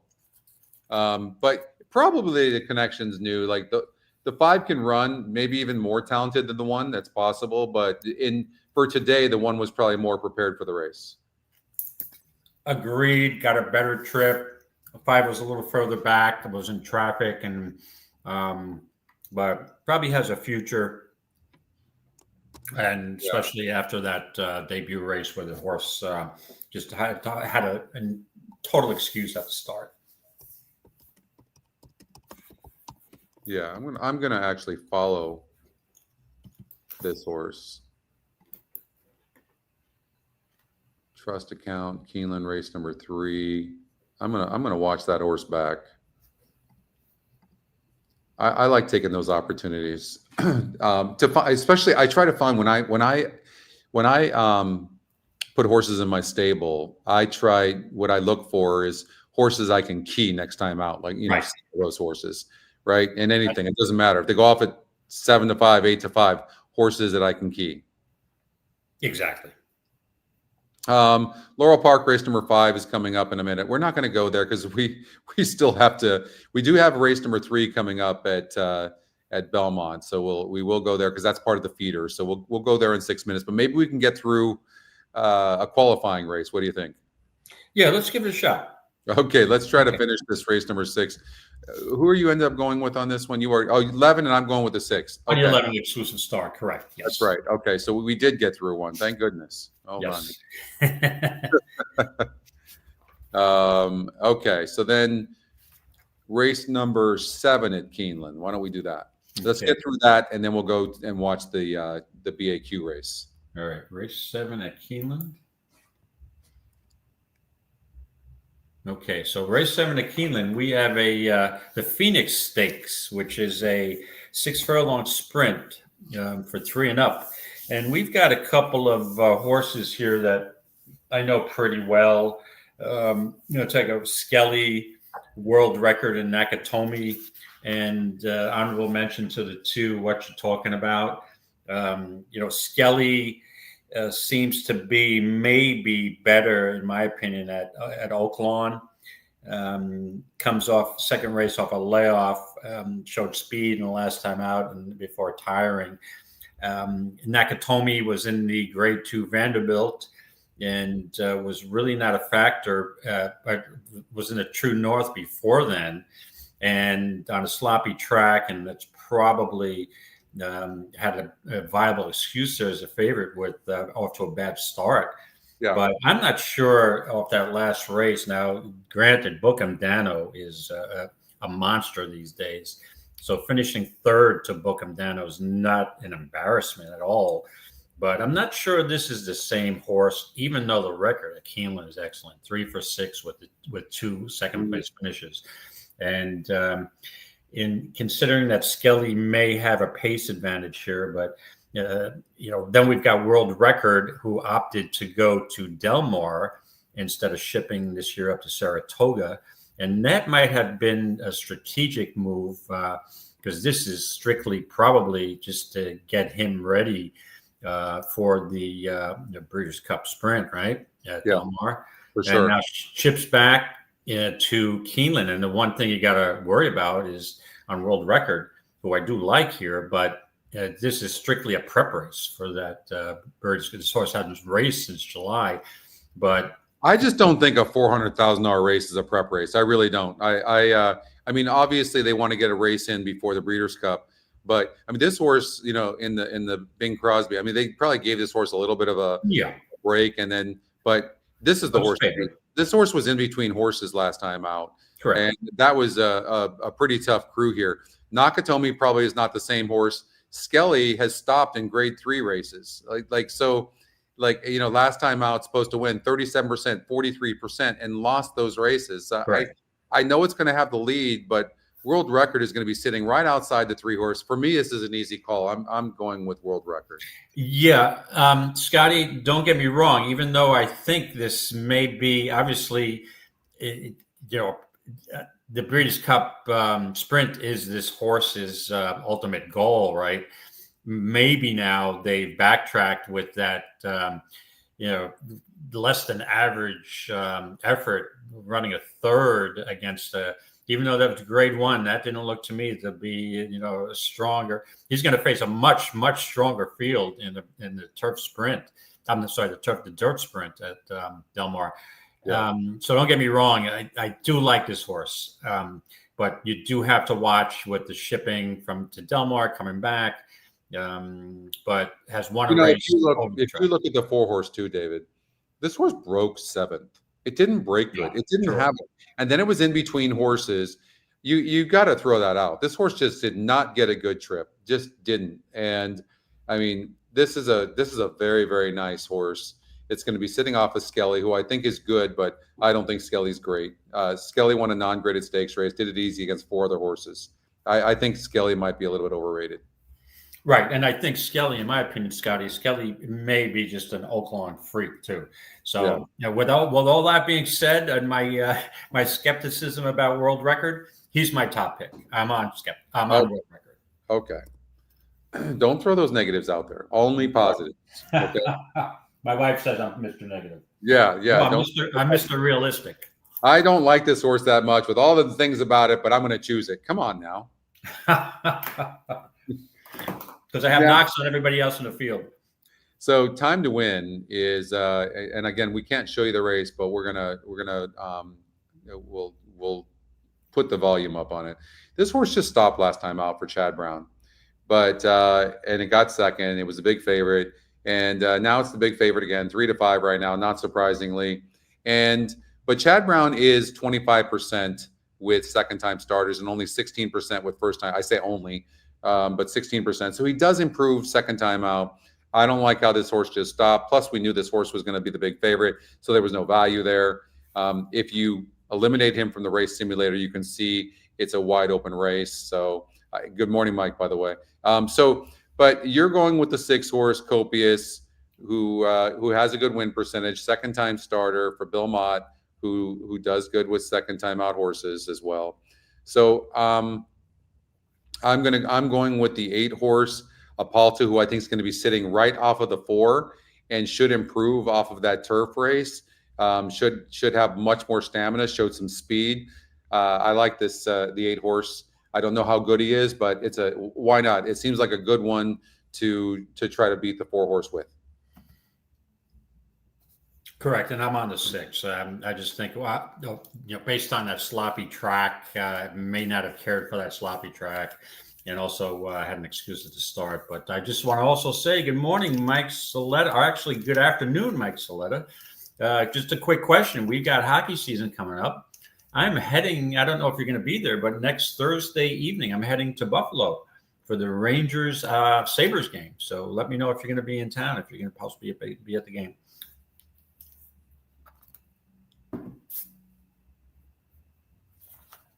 Scotty, you want to fly up to Buffalo for the Rangers Sabres game? I know the answer to that right away. Even though it's Buffalo in October, it's not Buffalo in January. I know it would definitely be a negatory in January in Buffalo when we're in South Florida. I don't even want to go to Buffalo in January. October, fine. They're going into the gate, you guys. Good luck for everybody. And I've turned it up as much as I can. Turn up your volume if you want to hear it. And the 4-horse Time to Win's your big favorite at 2-5. We're going to try to beat it. It'll probably have the lead early. Hopefully somebody puts some pressure on it early. I think it could be the 8 sitting right off of it. And we'll see what happens here. 4 breaks very slow. The 8 broke on top. And that's a good start. You got horses on the inside and the outside of the 4. And the 4 is going to have to come from behind here. Vittori is on the lead. And Copius is sitting in second, the 1-horse Ice Maker on the inside. And then Apalta, who broke on top, is settling in third right now. But I'll tell you what, Vittori is moving very nicely. Does not look like a horse that's 16-1.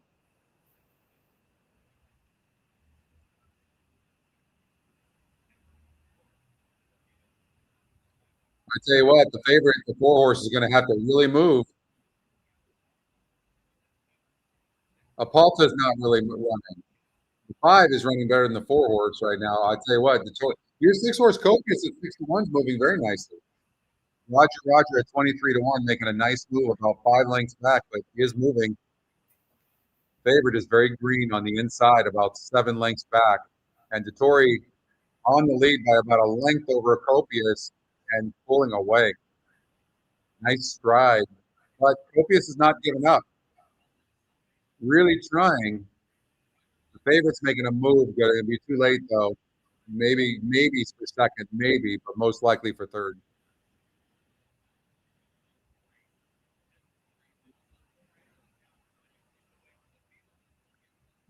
I think it's close between Copius and the favorite third, but Vittori, the EquinEdge long shot, winning the race, 16-1. David, 16-1. What did I tell you? Vittori, when you name a horse after a champion, world-class jockey, you're figuring it's going to be a good horse.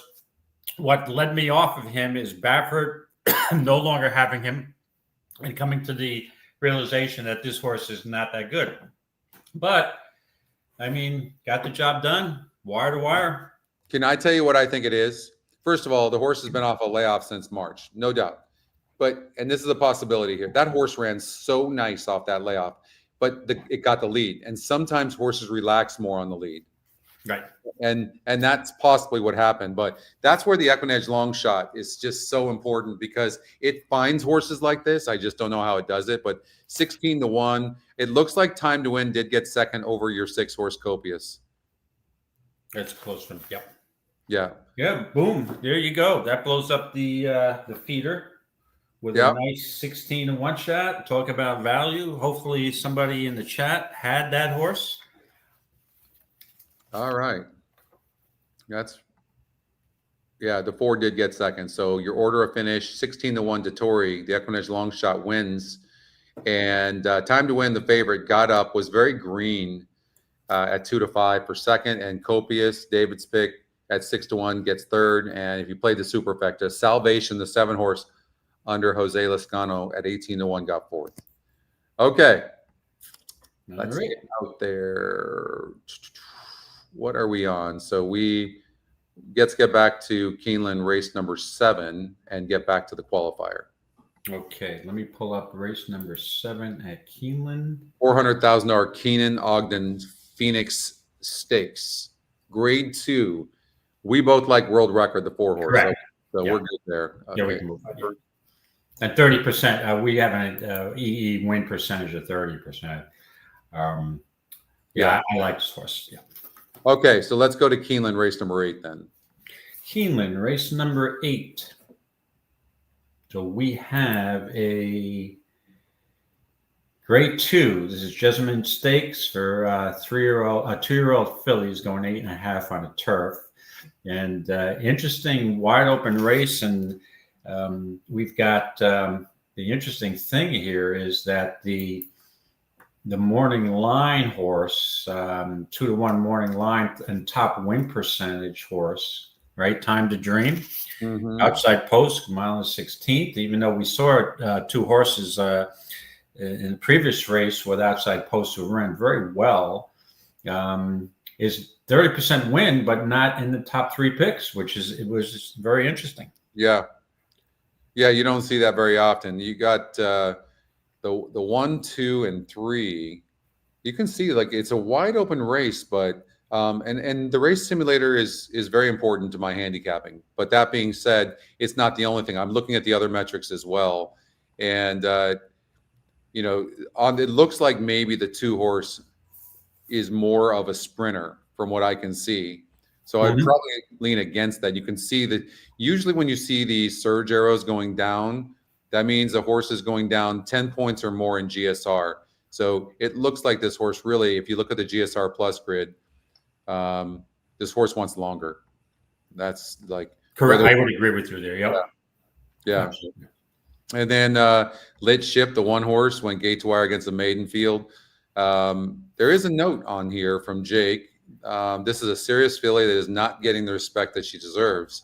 I respect Jake's handicapping, but I would beg to differ. Going down 10 points, the win percentage drops. It's facing going from a 52 group to a 70 group. I think the one's in for it. But maybe this is where you have to play defensively, David. You got to pick your best long shot you can because, you know, we saw where from that last race where the 12 post is. Not easy to win from that post. Yeah, but I mean, this horse, she comes out of the P.G. Johnson Stakes. That's the issue. It's a 70 SOR, same group here. 2 for 2 lifetime. This is Pletcher Rapoli, Irad, and this is out of not this time, a $750,000 filly. But again, you do have the 12 posts. I mean, I wouldn't leave her out by any means, but I'd be looking in the contest at least for an alternative that would pay a nice price for second, but I'm not sure you're going to get that here. The way I looked at this, Scotty, is the 12 will be closing, right? And there's enough pace in here to set it up for a closer, in my opinion. You're going to have the 1, the 4, the 3, the 11's got some speed. What's wrong with, and then you've got Brad Cox who's got 2 in here with Aggressive Lime, who's got speed. And then he's got the 9, Infinite Sky, who broke her maiden, is another not this time. A little cheaper of a purchase than the 12, but ran in Kentucky Downs in the last time out and was odds on that day in a 12-horse field. So this horse is pretty well regarded. Wasn't really total, bet heavily in the first start at Ellis, but based off that, the way this horse was wagered on in that last race, I'm figuring this horse has ability. And again, maiden special weight, trying to facing winners first time, always tough, but at a little bit of a better price than the 12. I think I'm going to land on the 9, Infinite Sky, with Machado on for Brad Cox. Wow, they're 31%. But look, I don't know why Tyler's off of this horse for Brad Cox. I really don't. The only thing I can say is it looks to me like maybe Brad Cox and Flavian Pratt have worked something out where Flavian's on his horses. It's all I can think of because, I mean, this is the horse to beat. A maiden winner or not, like there is just really nothing. This horse, of course, the 12. I get it. It's a non-graded stakes race. This is a grade 2 race. Like I have a feeling that this horse is got a lot of substance to it. Look at the dam was super good on the turf, and I have a feeling that this is actually a very special horse, and Flavian's aboard. I think Flavian's going to win the meet, and so you're taking the 9, I'm taking the 4. Okay, so we're on different Brad Cox horses, and I just see Justin likes the 13 Soloist, who drew I don't in. like the race it comes out of. It No. did. I don't love that race. Mhm. I personally, the 8 comes out of this, that same race. There was a couple of others in here that came out of that same. The 12 comes out of the same race. Not a big fan of that race. Yeah, I mean, let's see here. The 12 doesn't. I apologize. The 13 does, and I think there was this one does. The 10 does as well. I know Ryan said he likes this horse. I mean, if you look at this horse, this horse barely broke its mate in Indiana, and then gets his butt whipped on the dirt over here, and then all of a sudden at 75-1, like there's too many horses that were close to the wire on this. One of the things that I have learned over the years is that when you have races where there's a blanket finish, those are usually weak races. Correct. I'm not a believer in that particular race. So I'm going with the 4 horse. You're going with the 9. Right. So we're just on. We're on the same trainer, different horses for Brad Cox. Yeah. Yeah. Let's see here. I do like the 12. Don't get me wrong with Irad. I actually think the 12 Time to Dream is the other horse. By the way, watch the EquinEdge morning line. By the way, it's 8, just like it was on the in the last race at 8-1, and we had the horse at even money. The horse went off at 7-5. This will be the same situation here. This horse is 8-1 on the odds makers morning line, and this horse is 2-1 on the EE morning line, and it will go off at 2-1. So okay, yeah. I'm putting in my play. Okay, so now we've got event number 6, which is Keeneland race number 9. Okay, Keeneland race number 9. Okay, here's the issue. You've got it's interesting that they chose this race as one of the qualifiers for today, because off that spin away win, first of all, we're dealing with the Alcibiades. Right, that's how you pronounce it. Grade 1, mile and a 16th. These are for 2-year-old fillies, and based on the spin away, Tommy Joe is going to be just such a prohibitive favorite that you've got to make a choice. A likely winner at a very low price. I mean, just 49% to win. She's also got the highest GSR. Number 83, even though it goes down a bit here. Go-to Girl also is an 83, but I don't know. Besides Percy's Bar, who looks like maybe this is maybe okay. This is a very weak field, so I guess the only thing to do here is just single Tommy Joe and move on. Percy's Bar is an interesting horse for sure. Like, I mean, look what it did. I mean, look what it did in its first 2 races, and then it went and jumped into a grade 1, and it was 21% to do that. I mean, that was a nice effort from the 3-hole off of a little bit of a layoff as well. Tommy Joe looks good on paper, no doubt about it. I mean, but it won the spin away by 6.5 lengths. So it actually, they faced each other. Yeah. No, I don't know how you go with anybody else besides Tommy Joe. Right. And the stretch out shouldn't be a problem. Now, can Percy's Bar improve enough? Really, really solid workout on September 24th at Keeneland.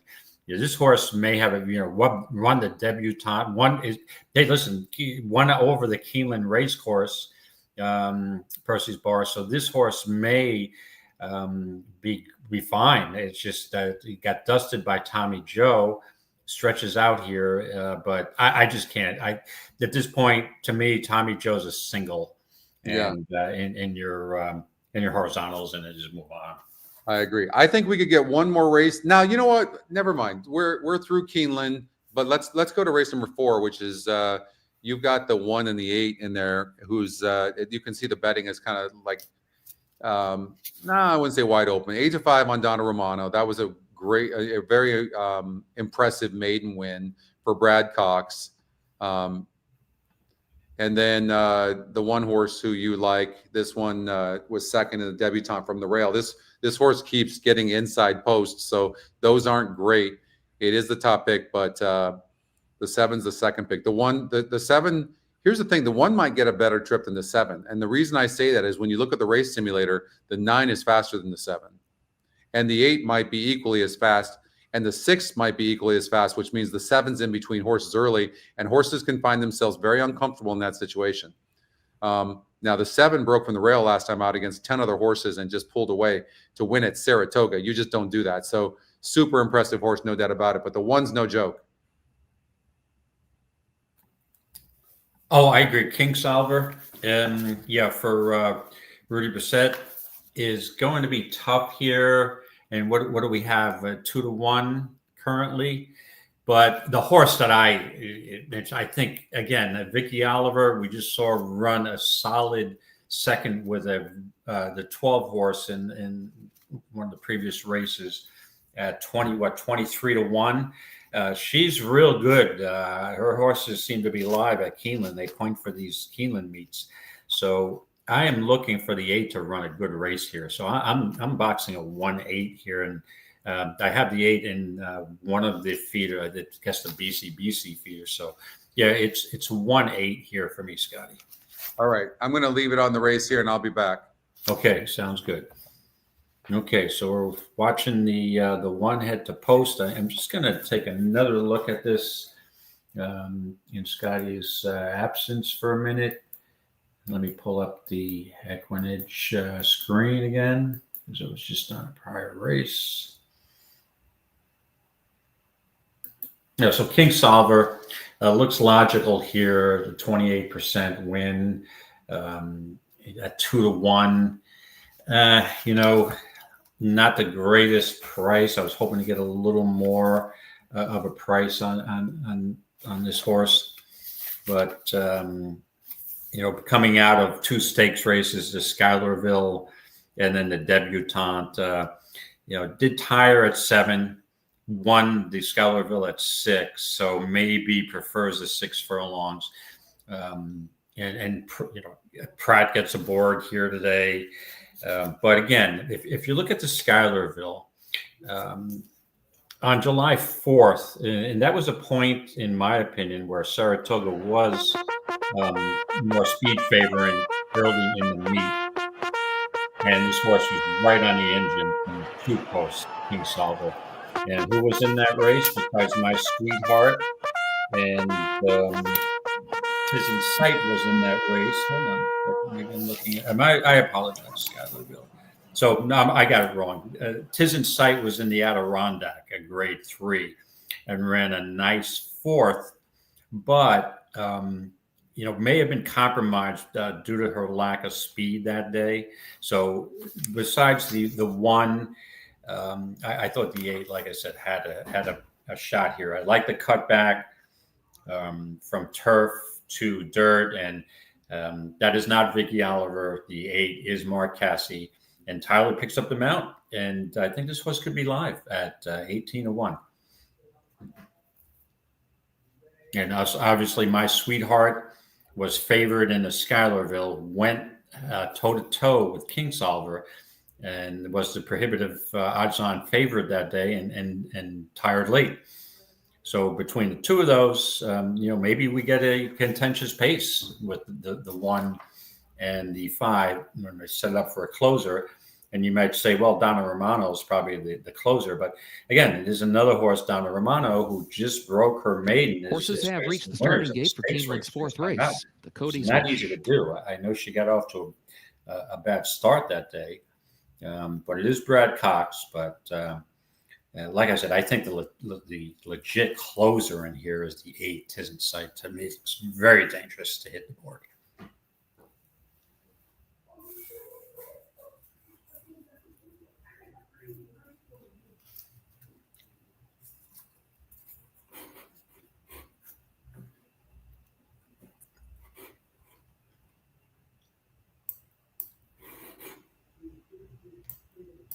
So, Mike Soletta, if you're still there, it looks like I'll let you know, but we might be planning to go to Riverwalk before the game. Probably maybe about 4:30, 5 o'clock. But I'll hit you up a day or 2 before to make sure we're going to make it over all the way to Buffalo. I do have tickets, but So I'm looking forward to that. Thank you so much, Justin. Moving into line, fourth race. Good luck with trying to get that seat today. And moving into line.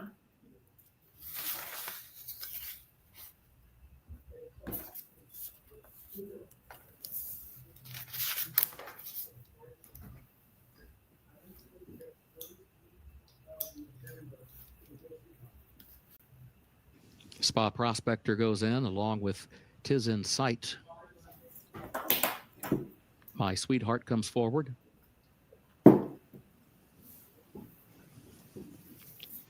Fond of You will be the last one. Comes forward. Okay, good luck, everybody. And the They fourth are at at post. Keeneland. And they're off. Tis in Sight.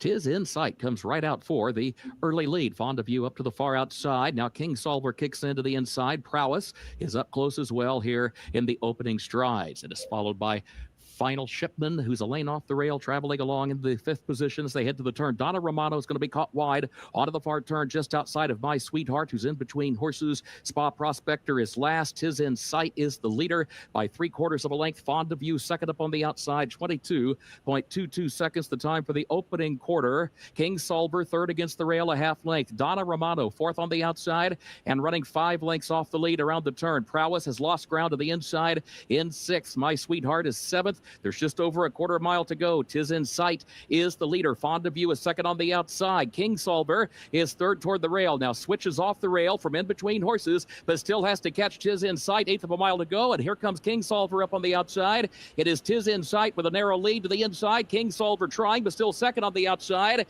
Tis in Sight fighting on, a 16th to go. King Solver second. My Sweetheart is third. King Solver a final Wow, try. your 8 Here's ran the wire. huge, King David. Solver Whoa, trying to poke boom, ahead in boom, front of boom, him. boom, Gets up boom. and wins it by a half length on the line.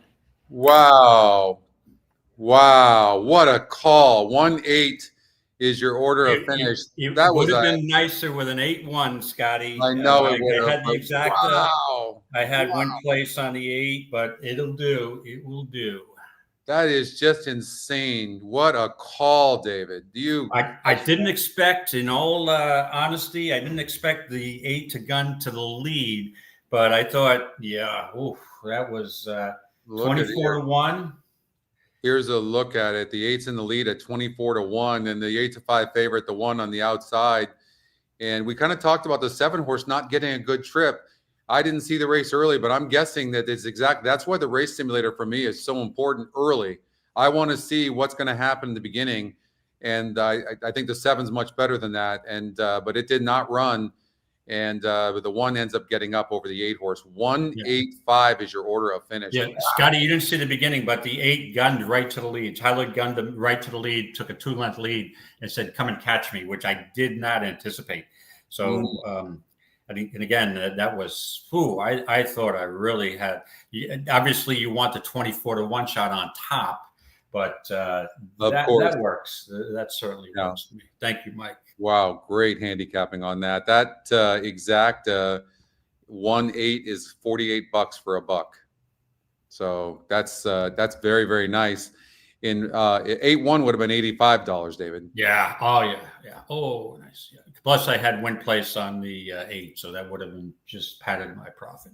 Yeah, and then the 4 horse that I had on top ended up running 4th, the EquinEdge long shot. But 7 did not run. I'm going to guess it had a poor trip early. And you look, like when I ran this right here, look at that. The 6 is there, the 8's in the outside, 9, and there's the 7. And so sometimes races just don't play out for horses trip-wise. And I'm guessing that's what happened there.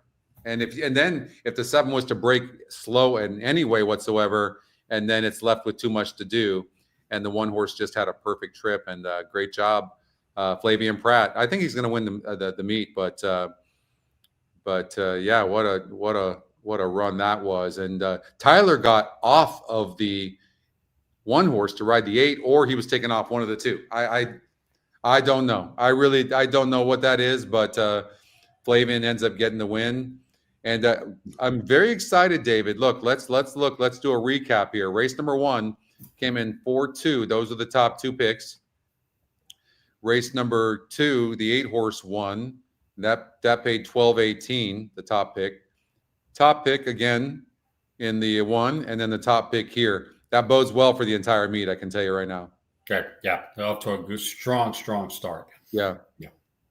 All right. Again, now I apologize. I had mistakenly said that Tisn't Sight was Vicky Oliver, and it's actually Marcassi. But what threw me off when you were gone, I did correct it that it is Marcassi. But this horse was bred. It's a J. Watts Humphrey and Vicky Oliver. So I saw that and I'm like, oh, she's not training. So Mark Cassie's training a Vicky Oliver bred. So that's interesting. You know, you have to look at races closely. Now, I missed this. I didn't look at this, but I didn't look at the 8-2 closely. But if you look at its first start, at 5 furlongs, it broke from the rail. Look at this horse is broke on top in all 4 races now, including today. And it won that race against 9 other horses. That's not easy to do at Churchill Downs. And then it goes in a grade 3 and breaks. It was 8 wide. Okay, and then it goes on the turf and goes 2 turns for the first time, and it showed speed and stop. But what happens in a situation like that is a horse gets a lot of air and gets fit, and then you cut back in distance and sprint. This is what this horse wants to do, anyways. This horse wants to sprint 1,000%. Look at this. 5 furlong is its number 1 distance. I mean, this is a sprinter. So huge run. Good catch by David. Great handicapping. That exacta paid over $48, $49.48 for a buck. The trifecta to the 5 horse, if you played it, paid $185.61 for a 50-cent wager. So pretty good. All right. Let's get back to the qualifier, David. Race number 6 is the second event at BAQ. Okay, We're lucky because you're the one that does you're the analyst here for Belmont at Aqueduct, and so we're going to get some good insight from you. Plus, you know a lot of these horses, you know the connections. You've been playing this circuit for your entire life. Is it as simple as the 3 and the 4 in this race? You know, with the I spoke with Justin this morning, giving some insight into this race, and I was big on the 6. I'm sorry, on the 1 outfielder, but now Wesley Ward scratched that part of the entry, and now is left with Longshoreman. So that's always a positive sign in my eyes that this horse is meant for this race. Now, this horse is based in Kentucky. And, ran at Keeneland, Churchill, and then Kentucky Downs in a sprint race, and just kind of got an interesting trip that day. I watched the replay. And now to ship up to a stakes race here, $175,000 race, rather than staying at Keeneland, leads me to believe that this horse, they have confidence in this horse to get the job done to ship to New York. And with the scratch of the 1, the 3 now is the other speed. So there's not a lot of other speed between the 3 and the 4.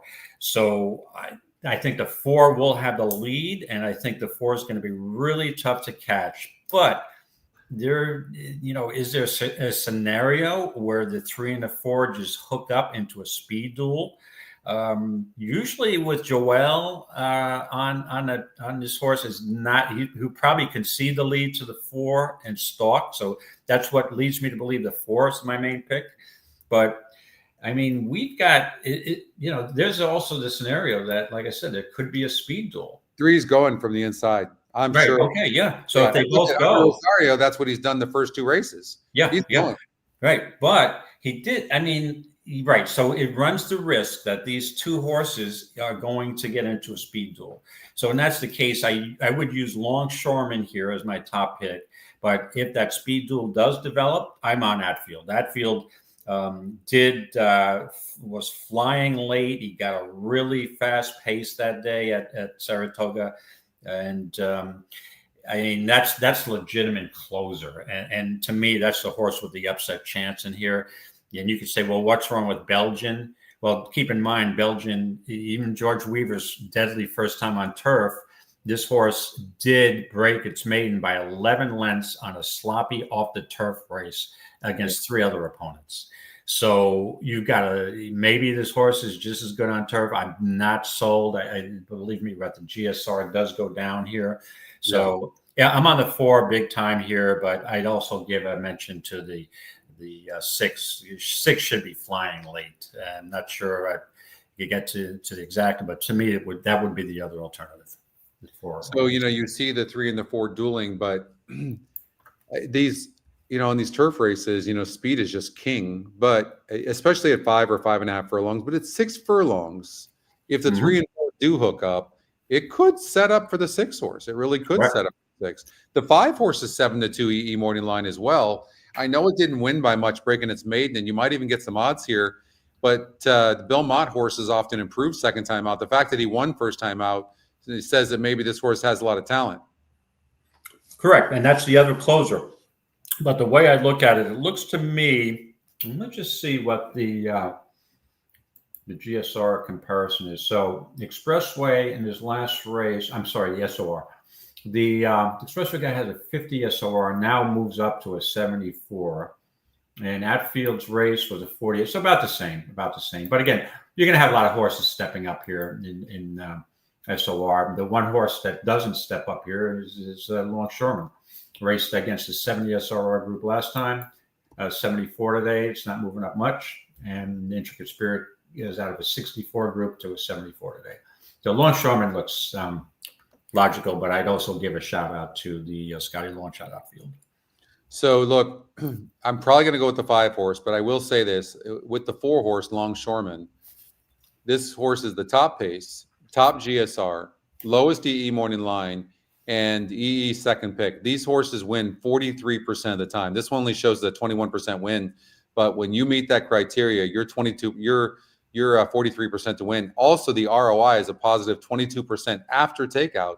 So maybe I'm overthinking this. Maybe this is, if the 3 wasn't so damn fast, maybe, I don't know if this horse can rate. Which horse, the 3 or the 4? 4. Yeah, I mean, if you look at the last race at Kentucky Downs, didn't really, got to the lead, or tried to get the lead, but I'm not sure what happened in that race. And again, Kentucky Downs is kind of a quirky surface, right?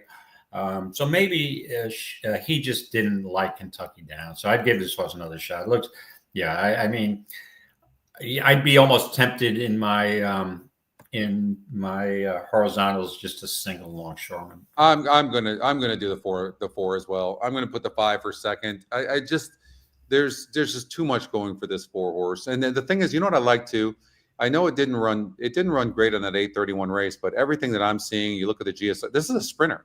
And so, and maybe even shorter. So it's cutting back in distance after showing speed against some really, really fast horses over at Kentucky Downs. That was off of a short layoff. This horse figures to be very tough under Manny Franco. So Wesley Ward, I'm going to go with the 4 horse. If for whatever reason they do fly, don't be surprised by the 5 horse. And I might change my mind because Belmont is only 6% with first-time starters. And he won first time out with this horse against 9 other horses. That tells me this horse is talented. And now this horse is getting with second-time starters, he's 16%. So I don't know, that's a tough call for me, actually. I really do like the 5 as well.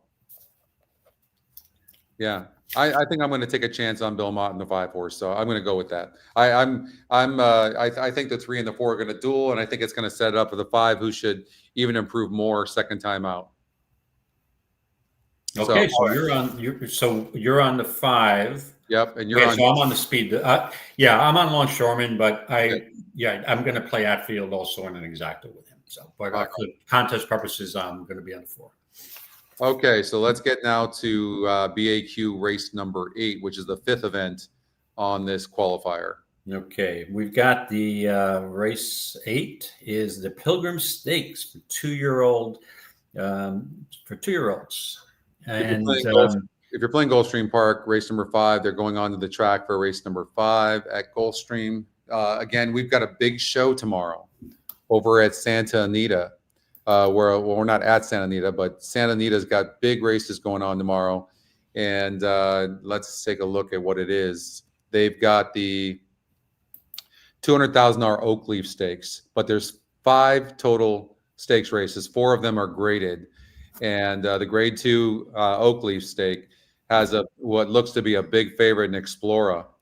And we're going to be covering that. Me and Oldie and Mike Stillett are going to be covering the races all day tomorrow. And if you want to hear it in Spanish, in Espanol, Alfredo and his team are going to be covering it in Spanish as well. So it's going to be a big, big day tomorrow from Santa Anita Park. We'll cover a little bit of Keeneland tomorrow as well, maybe a little bit of Gulfstream Park, but the focus of the shows tomorrow going to definitely be Santa Anita. So yeah, hopefully you can join us for that tomorrow.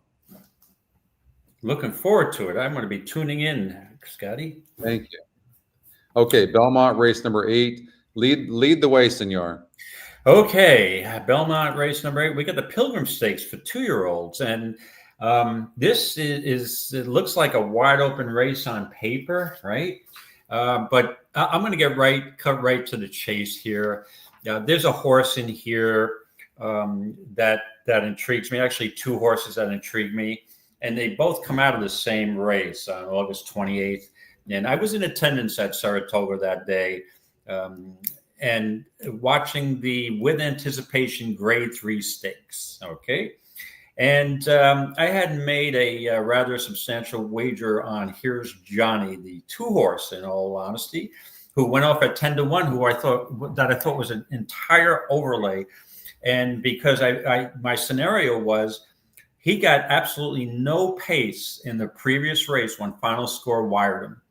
And probably very rarely does a horse like Final Score get dream trips back-to-back races. Final Score was the second choice. They had bet the Capital Partner, who broke his maiden pretty impressively for Chad Brown, and they bet the hell out of Capital Partner as the odds-on choice. However, what developed that day With Anticipation is a total wire-to-wire tepid pace again with Final Score. No one really chased Final Score. The same scenario developed with Here's Johnny as the prior race where he's tried to catch him at 3-1. And I believe that if there was enough pace there, that Here's Johnny was good enough to catch that horse. But so here's the thing. Today we have much more pace. You've got Baytown Dreamer, Truman's Commander, Teleport. So you should have more pace. But we've seen that scenario before where horses get out to lead and no one presses. So hopefully that scenario doesn't develop. But Here's Johnny, the 2-horse, should get enough pace today. Has the inside post, could save ground like he did in the prior 2 races, make a nice run. And I think today is the day he may get up. He's a maiden, of course, facing winners in a stakes race. You're going to get a decent price. So I'm on Here's Johnny, and I want horses out of that With Anticipation race. Capital Partner, Chad Brown's the other one, draws an outside post today. Couldn't catch Final Score, couldn't beat Here's Johnny, but I thought that Pratt was a little bit reserved on that. The way he rode that horse that day, he should have been more aggressive. And I hate to criticize Flavian Pratt, but so I'm on both of these horses. I like Here's Johnny, the 2 over the 9 Capital Partner. In the contest, I'll give a slight edge to Here's Johnny. All right, Noble Dynasty. God, I feel like we're talking a lot about the horses that just broke their maiden. I've never used so many horses that just broke their maiden in my life. But this horse ran good first time out, and then, of course, improved and won second time out. This horse wins the race simulator, the 4-horse Bodas. Here's another one that just broke its maiden. Usually, like a horse like Capital Partner, right? And even this one here, Here's Johnny. These horses will usually, with the experience against winners, they'll usually do better. Usually, you'll see that. When you look at the race simulator at the finish, it's got You know, the 7 horse, by the way, this is interesting. Look at the stretch here. This horse is 30-1 on the odds makers morning line. The 7 horse Baytown Dreamer, David, 4-1 on the EE morning line, has a decent win percentage. I mean, look at the top win percentage is only 16%. So, and the pace, it has the top pace number. I mean, this 7 is the EquinEdge long shot on top of that. Like, I don't think you can we sleep on this horse? Yeah, I looked at that horse because it was the EquinEdge long shot. We'll have the lead, but I think there's enough speed. Truman's Commander is going to press this horse. You know, I just think that it's unlikely for a wire job here. So yeah, it's a horse that I'd probably fade here. But yeah, that 30-1 morning line and EE 4-1. And plus the top pace metric, there's at least a reason, a justification to play that horse, but it's really not for me. Yeah, you can just, like, everything is pointing towards this race being wide open. Like, nothing is matching the picks, the EE morning line. Like, it's a good race, very very competitive race. It is. Bodas is an interesting horse as well. Correct. Yep. But again, I want one of the horses out of that the Grade 3 stakes, the With Anticipation. You know, they're more seasoned. This is a tougher group. It's really tough. It's one thing breaking your maiden and coming back against winners. It's another thing breaking your maiden and coming back against stakes horses, especially a couple of 3 horses that have run in stakes races before. So, but again, I mean, could Bodas be the real deal? I mean, again, these horses can, if they're that good, they can win in stakes races. But I like to give them, you know, probably a little more seasoning before I do that. Yeah, I'm actually, as you're talking, I'm looking at this, but I'm actually kind of struggling with this. Teleport. This one got moved up for the win for Todd Pletcher. Irad was aboard that day. Only 4 other horses, but this one's bred very nicely. I like to, with these types of races, I like to look at the dam and see what the story is with the dam. That we don't have anything on this one, and Teleport, French bred, we don't have anything on that dam. So that kind of makes it tough. Capital Partner, the dam didn't really do all of that great. And Here's Johnny. The dam really in 4 races actually didn't run bad. Earned $70,000 for Here's Johnny, but you like Here's Johnny though. Huh? This one got second last time out, and in the With Anticipation, you saw the race. The 2 was better than the 9 in that race, David. Yeah, it was, and the 9 was really overbet that day, and kind of made it moving and flattened out, but. Yeah, I expect the 9 to improve, but look at it this way also. Here's Johnny. What put me over the top with the 2 horses. He's also got a 94 GSR, which towers over this field. So I think in Oscar Performance, one of my favorites, Turf Sires. I just think this horse, when he will get a pace, a fair enough pace, that this horse is going to run a huge race.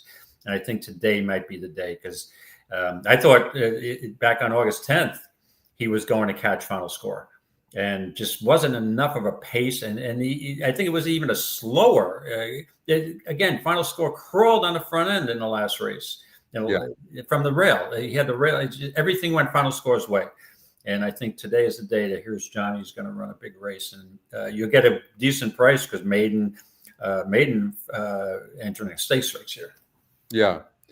I'm going to go with the EquinEdge top pick, the 8, and the reason I'm going to do that is because I like the fact that this horse comes out of a race and wins the race that had a full field of horses, 11 horses, and I think that's an advantage. Whereas some of these haven't done that. So, you know, the 9 horse Capital Partner did, I guess, in its first start. It faced 9 horses, but I'm going to go with. I know the EE morning line is not that great on this horse, but. I'm going to take a chance with the 8 horse. The 4 horse Bodas is very interesting as well, but I'm going to go with Belmont. I'm going to take a chance. Okay.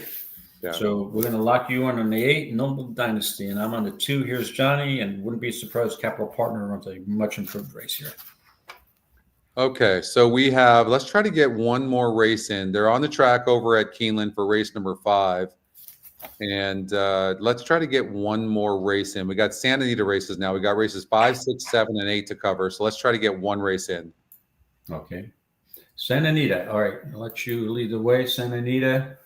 And that's race 5. Race 5. Okay. Yeah.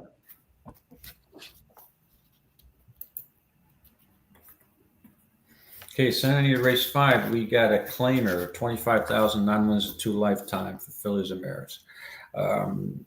Yeah, I thought this race, Scotty, was pretty wide open, and I'm always going to, since you're the West Coast guy, in a lot of cases, I buzz through these races, and I rely on a lot of your feedback here. But after handicapping it last night, I'll cut to the chase because I like the 6 Tavlora a bit. Yeah. Off of a layoff, had raced at Del Mar, now drops in class from a 50,000 optional claimer to 25 here. Now, the SOR is the same, but may improve off that race. And I like the work on September 28th at Santa Anita. And the horse has won. She has a victory over the Santa Anita course. Albeit it was a mile and it's stretching out to a mile and 1/8 here, and I think that's part, that's the equalizer here too. Who really wants in this field to go a mile and 1/8, right? Who wants to go 9 furlongs? That's true. But it makes it a tricky race. So if you rely on the GSR, it's kind of all over the one has the highest GSR, Blue Oasis. So you got to put some weight into that, but I think the mile and 1/8 makes this race really tricky. Right, Blue Oasis should have the lead, but this Blue Oasis in the 1 mile and 1/8 race she ran on May 16th, she had the lead and then tired late. So I'm not sure she wants to go. So to me, Tavlora looks logical here. And her mile and 1/8 race also, she on May 4th, she also was up close to the pace and tired late. So the distance is a guessing game, but I'm going to look at the 8-1 morning line here and go with Tavlora for Carly Gaines. Okay, so Tavlora, the 6 horse. There's a look at Tavlora's past performances, dropping in class a bit here. It looks like, although the SOR says it's the same. Coming second off the layoff, and Carla Gaines is 11% off of that. It seems as good as any. The horse has been 9 furlongs and didn't run very good against that 9 furlongs, but didn't run a bad race first off the layoff. So I could see where this horse could run a good race. I'm going with the 8, Mrs. Brightside. This horse has been 9 furlongs, 4 races back, got a 3rd place finish against Similar. There is some speed in here, early speed, and so I think that helps. Hey Demps is going to most likely be your favorite. Second off the claim for Mark Glatt. Ran a very good race last time out, going 8 furlongs. To me, this one feels like some sort of 8 furlong specialist. So, you know what I mean? So 9 furlongs is a bit different. The 8 horse is 9-5 on the morning line. It broke from the 10 hole last time out. That's not a great place to, and it broke 10th. It lacks room the race before that. So I'm going to give it another chance. I don't like the minor awards, to be honest with you, but give Rispoli one more chance with this horse. He knows the horse now. And so I'm going to give Miss Brightside a big look to win the race. Okay. Mike Pipey takes over the 5 horse. He claimed the horse for $25,000, comes back at the same level, puts Kimura aboard, and it is the EquinEdge long shot. It's right there at the finish. It certainly deserves a look. Blue Oasis, like you talked about, this one deserves a look. But there is some speed in here. The 7's very fast as well, and the 7's going to take off. So I do think it sets up for a horse. It sets up for 2 horses in my mind. It sets up for Lady of Power, and it sets up for Miss Brightside. So I'm having a hard time choosing between the 2 of them, but I'm going to go with Miss Brightside. Okay. Gonna lock you in on Miss Brightside. Okay, let's get out to Keeneland. There's 2 minutes before Keeneland. We'll put it on the right.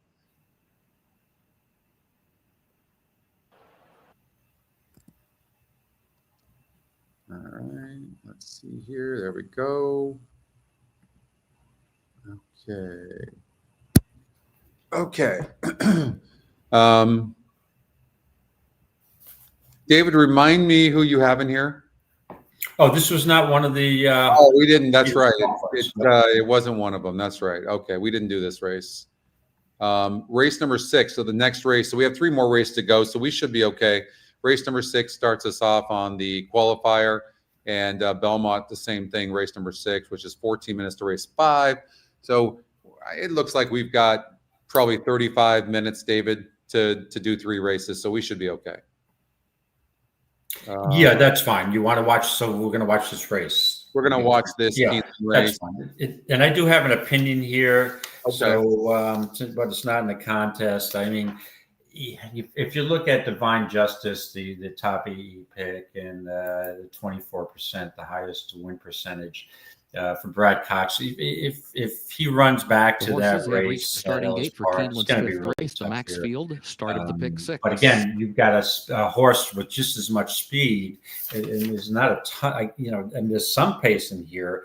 But Bob and Mo should be gunning with this horse. But I just think that the 6 looks real good in here. I would try to get, again, when I'm playing probably the probable favorite, I'm looking for a price for second. And we're showing the horse right now that I like for second, or to even box with the 6 is the 11 Crazy Diamond, Dallas Stewart. The outside post could be a factor, but I think even the 10 Barb may go and press the pace with Flavor and Pratt, and I think the 11 could sit a good trip here. So I'm on a 6-11 box here. Okay. And again, we talk about horses, it's tough to break your maiden and come back and win. Well, this is not one of those cases. This is a maiden special weight.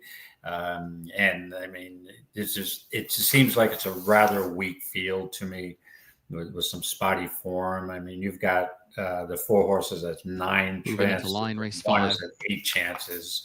The 8 looks outclassed here. So it just seems like a rather weak maiden race. So the 6, like I said, for Brad Cox, probably a likely winner. And then with a 10-1 shot second, I will reach out for a little bit of a price there. Well, if you look at the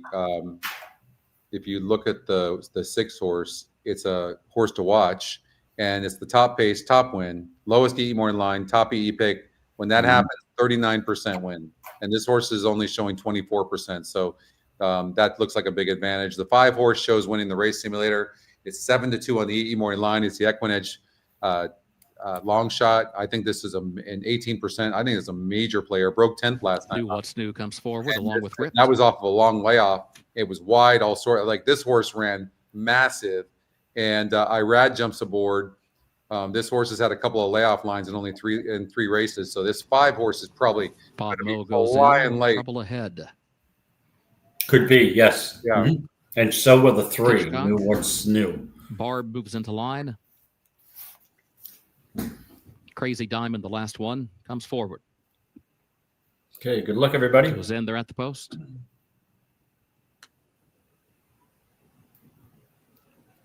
And they're off. 6 took a bit of a stumble out of the There goes gate. Bob Yeah, a Mo little bit. along with Mizzou to the inside. Ripped is there up on the outside. Divine Justice kicks in. Divine Justice moves up to the outside of Mizzou. These 2 come to the front. Morlock scoots up toward the inside. Ripped is there toward the far outside as they head up the back stretch.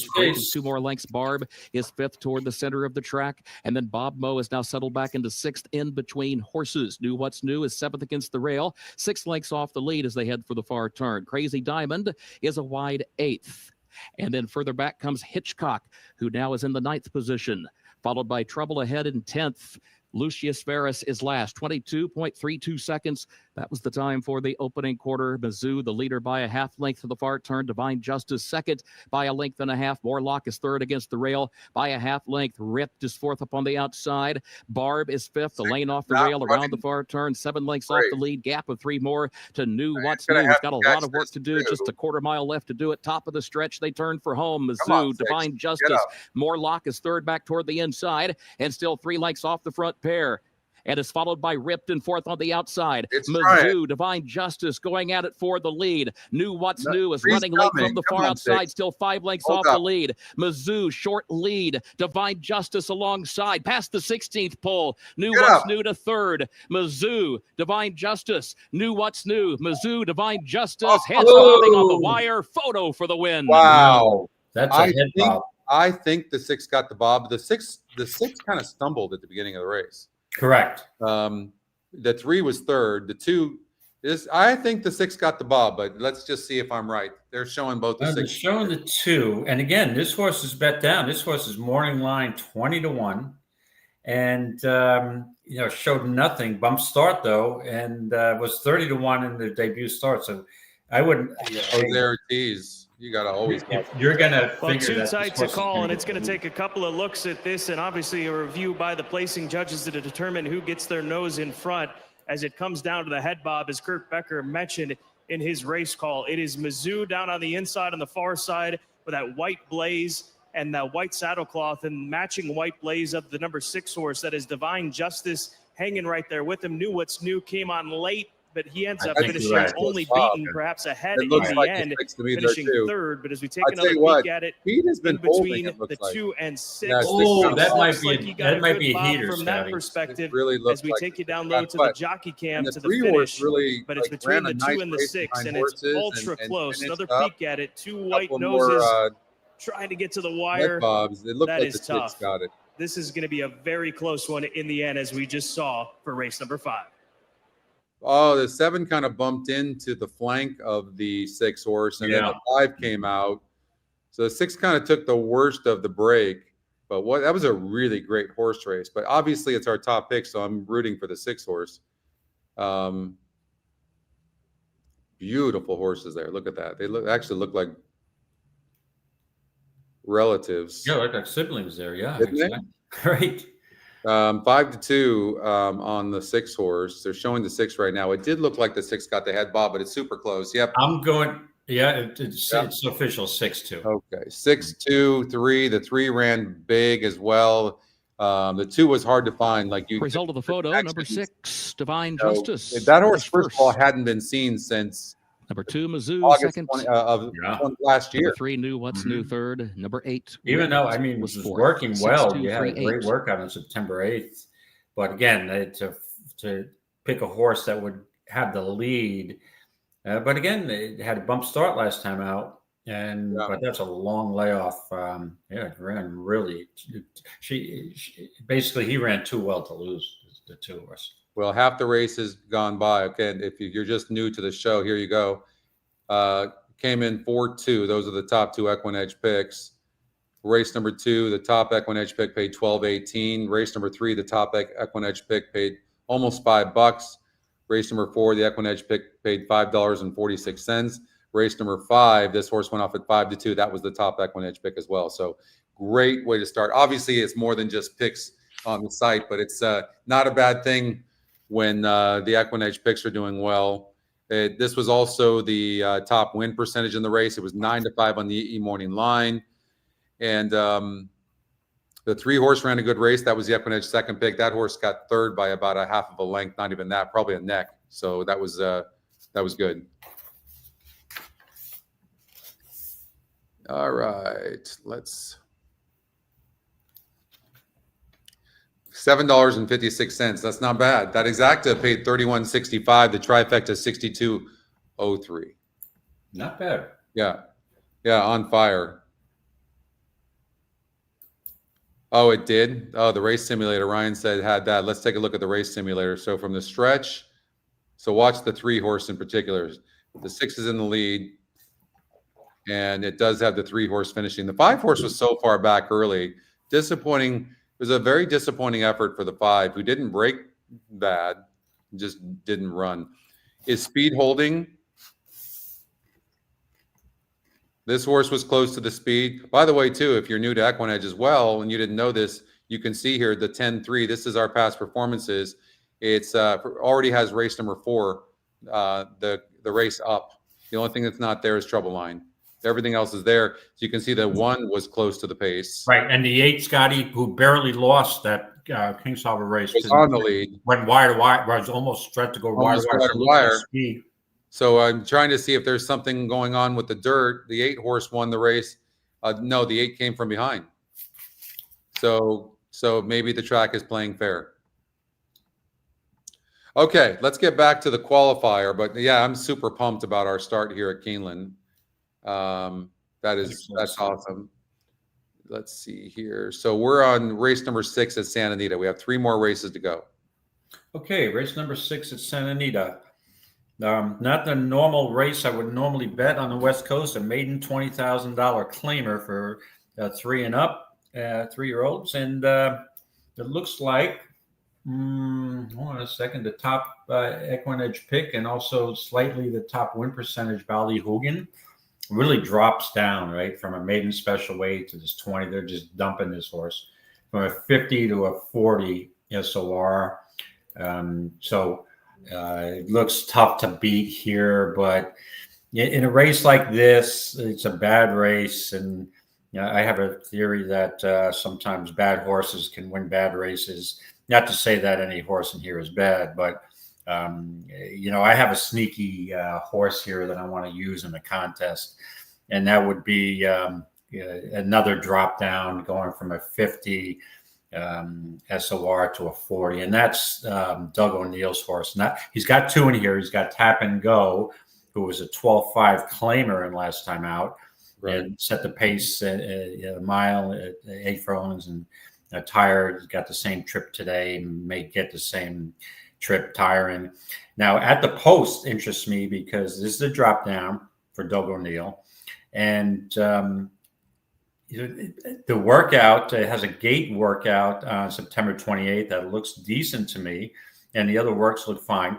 Wasn't bet at all in that maiden special weight, 60 to 1, but was fractious, and so at the fractious at the start. So I don't know if this horse can improve enough, but I think this horse may be the tricky long shot to improve enough to at least hit the board. If I can get a second here in the contest, in the qualifier, I'm good with it. So I don't want the 4, even though I would use the 4 in any other wagers I would make in this race.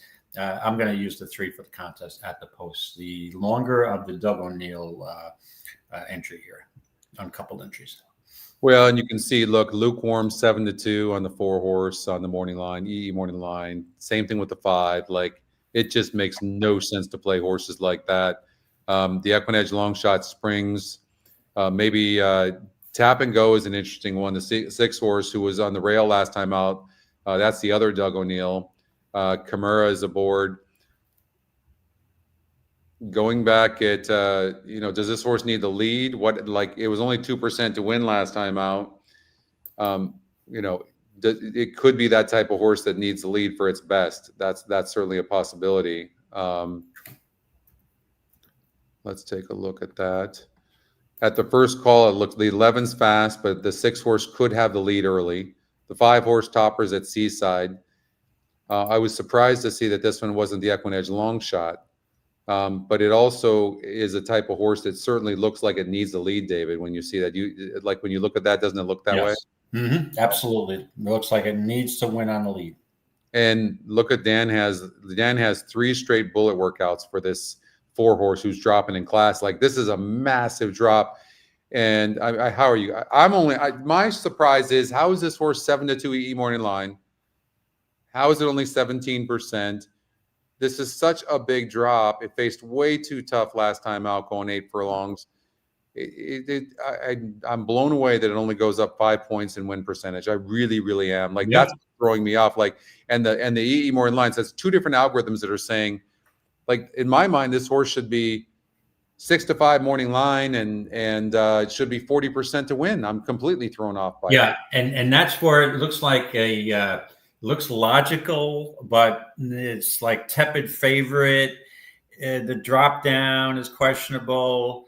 It's a horse, that this is one that normally is one that I would avoid in actual wagering, right? There's some questions. Yeah, we're still having a bug here with the jockey trainer combination. I don't know what's going on. Oh no, I just had to refresh. That's weird. If you ever have a bug like that, just refresh your screen. You can also go to intercom button and you can message, the team, and so you can do that as well. So, but you can see the jockey trainer combinations here. Lascano gets off of the 3-horse, the one you like, but this race looks absolutely wide open, doesn't it? Yeah. That's why I went with a little bit of a price with the longer of the Doug O'Neill horses.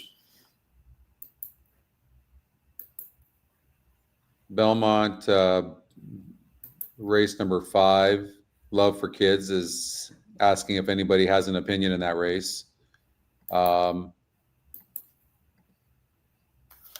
Belmont race 5. You mean Aqueduct race 5? Yeah, BAQ race number 5. I mean, that's just an. Let me see who I used here. Yeah, this was a maiden special weights going on a turf here.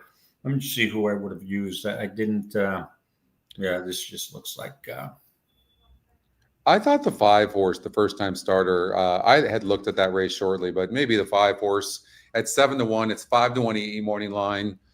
And maybe the 5-horse you might want to take a play, and you could get a little bit of a price on that horse. So after looking at it, I looked at it. It's not a race I would normally. I didn't put notes in there, but I would use a long shot in there. I think Lalani, the 10-horse for Carlos Martin, could run okay here based on its. If you look, was not bet in that $100,000 claimer, but I mean, with these, Carlos Martin very rarely wins first time out, and normally these horses will improve a bit, second time out. So to me, this looks like a wide open race. This looks like a horse that could hit the board, and it looks to be a delay over there as well. It looks to be a delay. So, all right, let's get back. Something's going on there. Yep. Yeah. Okay. So let's get back Santa Anita race number 6, David. Okay, Santa Anita race number 6. I'm on the 3 at the post. I have no clue in this race. I mean, this race to me is just absolutely wide open. The 10-horse broke from the 10-hole last time out, and it's not a good breaker. To not be a good breaker and have a wide post is never a recipe for success, is it? Right. No. You know what I mean? Look at it. So when you look at the projection, look how far back the 10 is going to be.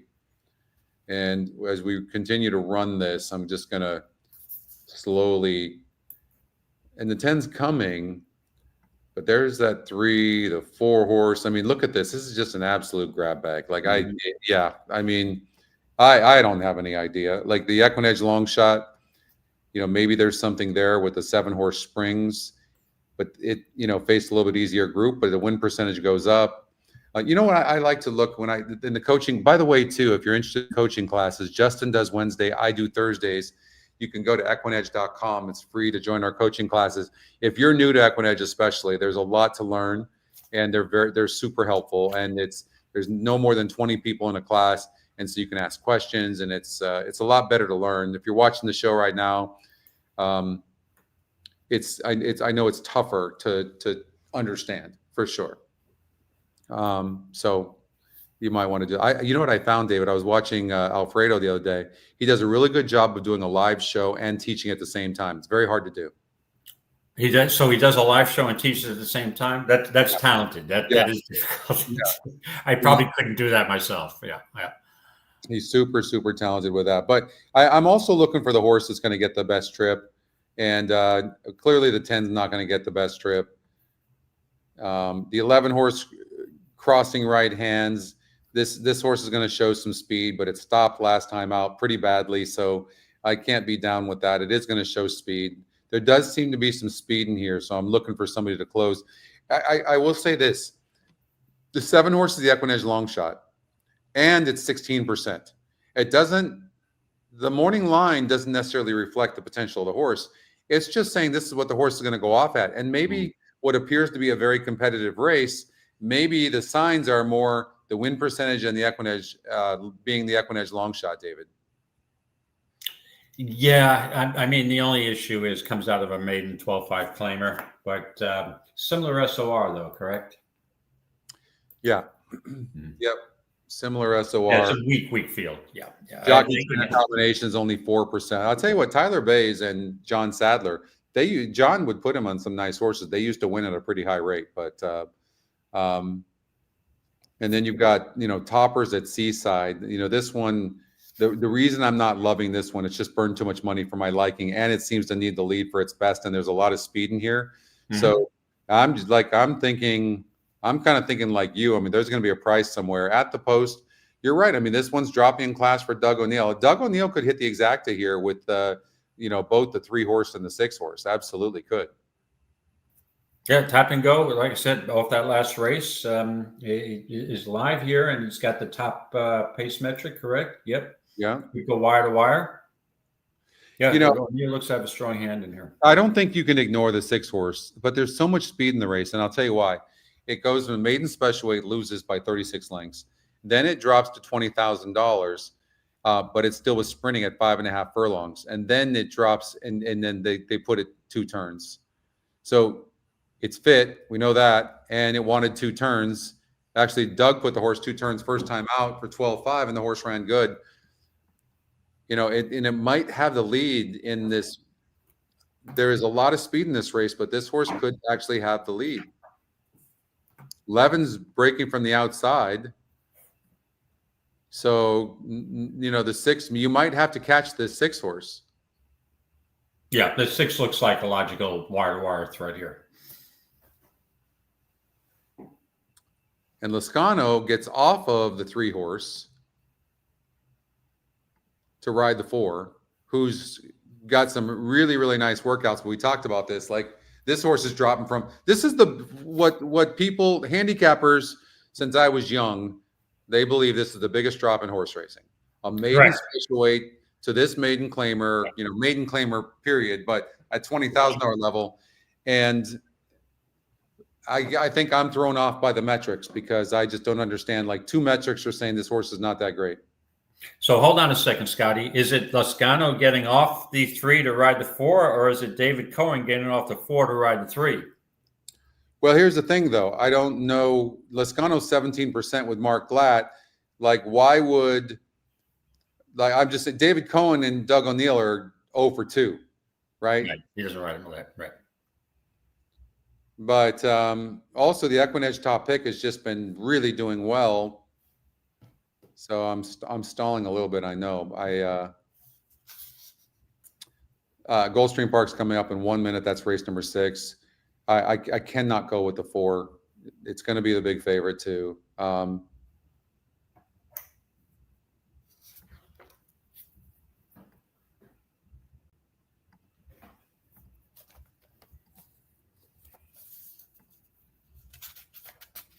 There's so much speed in the race. Like, this race just sets up for it really does set up for the 4, to be honest with you, because it's tactical, right?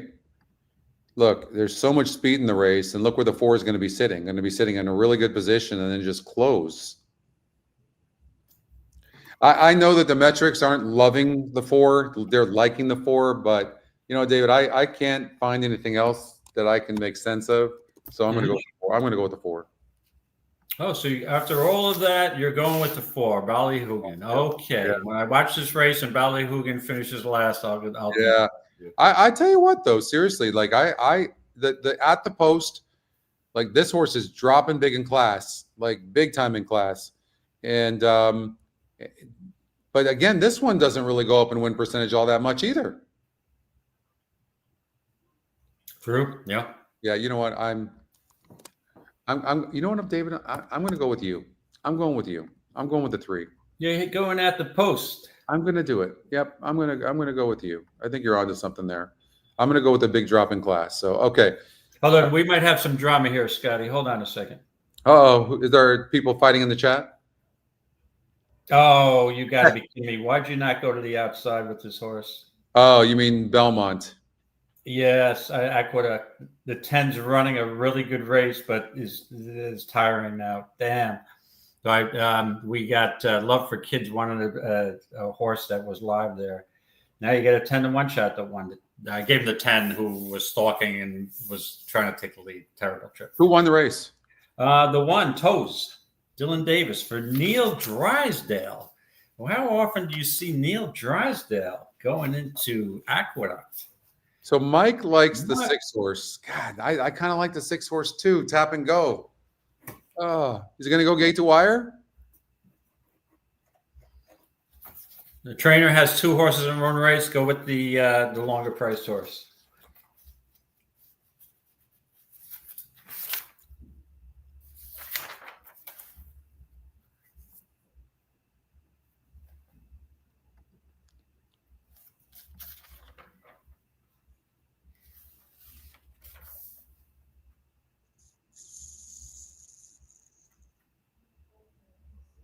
Yeah, Toes. Yeah, okay. So Toes at Belmont wins. Aqueduct, and you got big prices in there. So, Scotty, I got to move it along because I've got to. I wanted to leave by around 3:45, the latest. You got it. All right. So they're 8 minutes before race number 6, and all right. 2 more races to go. I'm going to take a chance with tap and go. I'm going to change my mind. I'm going to go 6-4. Yeah. You're all over the place with these races. I'm struggling on that one for sure. All right, let's go to race number 7. All right, race number 7 at Santa Anita. I have a note on Broski. No, that was an old note, so that doesn't matter. All right, let's. Okay, yeah, we've got a mile on the turf, 100,000 optional claimer. And this is what for 3-year-olds, strictly 3-year-olds, right? Yeah. I don't know about you, Scotty, if you looked at this race beforehand, but I thought this was just another head scratcher here. And after handicapping this race for at least a half hour, I'm like, all right, not going to spend any more time on it. I decided to go with Phil D'Amato's horse, the 1-horse Mythical Reel. Comes out of the Del Mar Derby Grade 2, going a mile and 1/8, cuts back in distance. Even though he hasn't won at the distance, he had won at a mile and 1/8 over this track. Broke his maiden, and now third start off of pretty like a 4-month layoff. And I'm going to look at the reference to the SOR here, and I think that's what put me over the top. Yeah, Mythical Reel goes from a 68 SOR in that last stakes race, the Grade 2, to a 60 here. Mm-hmm. Draws the rails, should save some ground for Franco, and looks good to me. To me, in a wide open race, you can't go wrong betting a Phil D'Amato horse on the turf at Santa Anita, right? And the morning lines really influenced me. It's a decent price at 8-1, so always looking for a price. So I went with Mythical Reel in the 7th at Santa Anita. All right. Yeah, you're right. I mean, look at the race simulator too. It's a wide open race. The 2-horse is interesting because it's top pace, top win, and the top SOR. And in that situation, these horses win 31% of the time. This horse was only 19%. And but the connections, aren't winning. They're 0 for 3 together. And the other thing about this horse, it just looks like it needs to be near the pace, and it never seems to close. But that being said, look at 70, 66, 68, 70. It's been facing much tougher horses, and it can rate.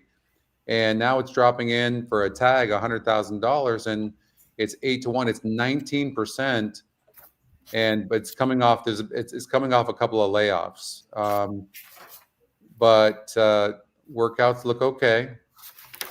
In a wide open race. Then you got the top EquinEdge pick, who's this one looks pretty good as well. It just broke its maiden, and it's the top pick, and that's when the race is just absolutely a grab bag. The 4-horse Maze, the EquinEdge long shot, or Maz, the French bred, went 11 furlongs last time out. Throw that out, and the race before that for Mike McCarthy, and that horse barely lost against a 68 group. Now the win percentage goes up, the GSR goes up, facing easier. It probably just didn't like 11 furlongs last time out. I don't know, because it won going 9.5 furlongs in the synthetic. So that one looks like it has a potential shot as well. The 8-horse Style Cat. I don't know. Hernandez aboard. It looks okay for Peter Miller, but a wide open race. But I'm gonna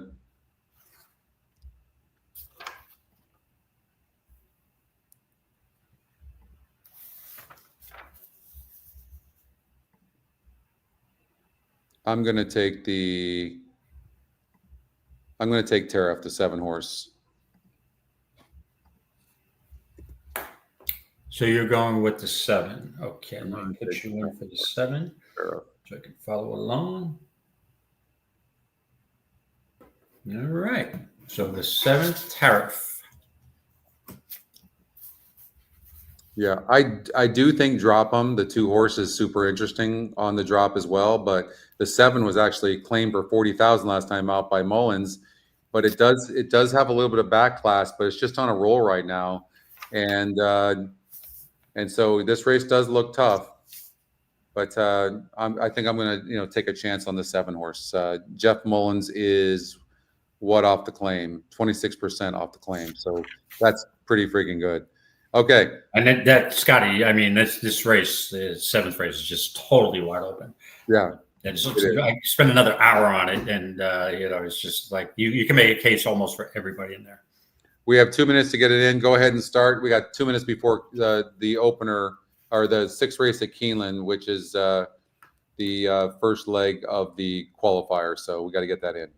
Okay, so 2 minutes, the 8th race. We got one more at Santa Anita, right? And then we're done? Yep, this one is all done. Right. 8th race, Santa Anita. Let's see who. Okay, I'll cut to the chase because we don't have a lot of time, so I won't do a lot of analysis on it. I settled on the 7, Coach Cronin for Mark Latt off the claim for 16, moving up to 25. The second race off a long layoff, may benefit from that race. Had an excuse, bumped early. Did get kind of dusted by Mr. Machachupo, the 5, but has won a race over this track, and looked like this is a pretty weak spot for a 25 claimer. So I just want to check the SRR really quick. So he comes to that's 50. The UCLA basketball coach, by the way.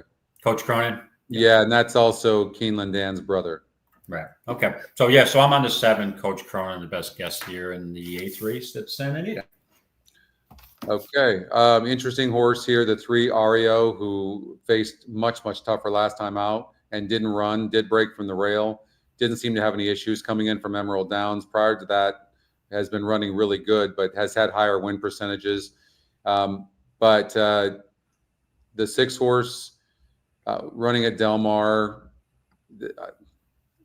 bumped last time out, checked. Has had some trouble in the last couple of races, a wide post and in the rail. Prior to that, ran very good at Los Alamitos against a much better group. It's the top EquinEdge pick, and I'm going to go with the 6-horse. Easy decision for me. I think the 6 is going to be tough to beat. No more ding-dongs. Okay. All right. There we go, Scotty. So we're all done. So I'll stay on to watch this race. You want to watch this race? Of course, yeah. Yeah. Because I got interested in how this race is going to be run with the speed and seeing what kind of trip the 11 is going to get here with 7-1, taking some money. Let's see here. Share this tab. Open it up. Yeah, so I decided to play a what did I play here? A pick 5. I'm going with the 2-6 11 because I think you've got a single. Obviously, the pick 5 is really a pick 4 with Tommy Joe in that stakes race. Yeah. So in that case, it's really you're turning a pick 5 Moving into line. Obviously, if Tommy Joe loses, is going to increase bet. But when you have anytime you can narrow a pick 5 down to a pick 4, you just some prices in some other races. Yeah. Here the Queen with Irad Ortiz and Brad Cox is going to win this meet hands down. He's I think he's already won a couple of races. But in the stars, Luis Saez for George Arnold just broke her maiden, and she's going to save ground. She broke her maiden easily over at Kentucky Downs. She's going to save some ground. She seems to have some talent. She might be coming around. My Sexy Blonde. Here the Queen is going to have a lot of speed early on with the 5 and the 11. Exclusive Star comes forward. Now Dash and Diva with Modern Sound. In the stars,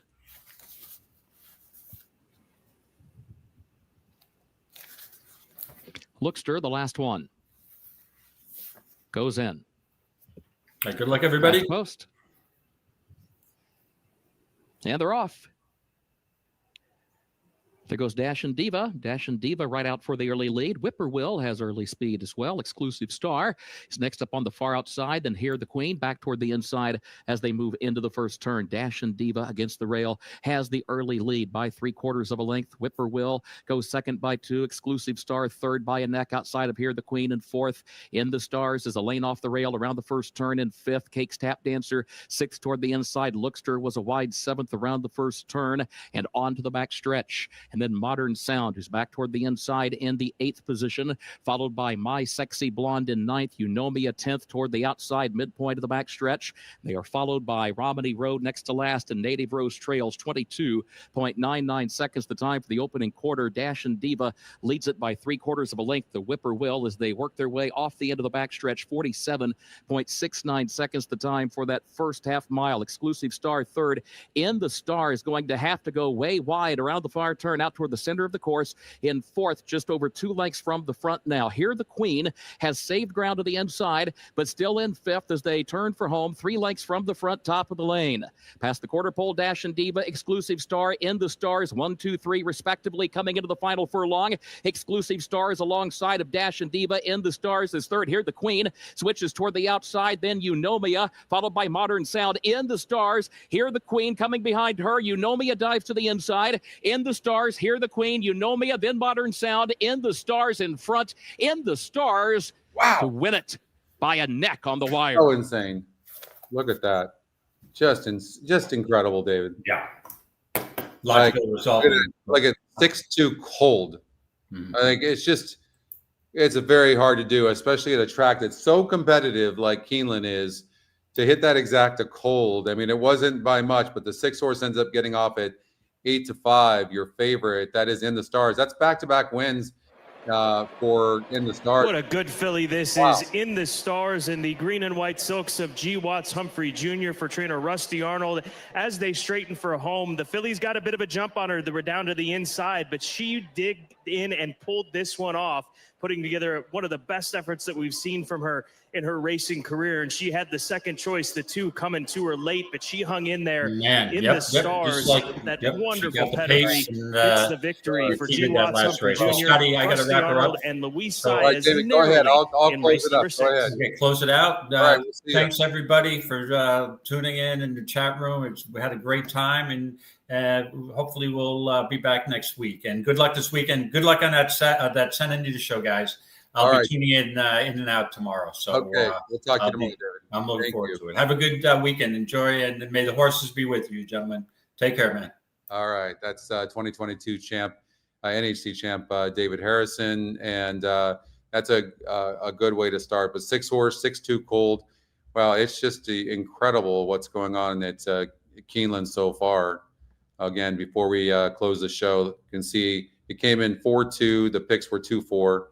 And then from there on, we've been perfect. No pun intended. Perfect audible wins, pays 12-18. Unofficial results of Keeneland's 6th race. Number 6 in the stars was first. Horse wins race 4. Number 2 Here the Queen second. 5. And number 12 Modern Sound was third. Race number 10 6, You Know Me a great 6-2 12-10 unofficial. And wow, exciting. So, all right, I'll show you guys that one more time since I get a chance to see that. So here you go. So race number 1, it came in 4-2. We had 2-4. Perfect audible. The top pick pays 12-18, wins that. We won, the next 5 races. The 1 horse here, 1 horse King Solver, Divine Justice wins, and it came in 6-2 here in the Stars. Wins back-to-back races over the 2 horse here, the Queen. And so far so good here at Keeneland. And yeah, that is going to do it for us. Let me see here. Do I have the outro? Let's see here. Let me find that thing. Yeah, there it is. So, all right, everybody. Well, thank you so much for watching. I really appreciate all of you in the chat. Thank you for contributing in the chat as well. And we appreciate that. And we will see you. We'll see you soon. Bye-bye.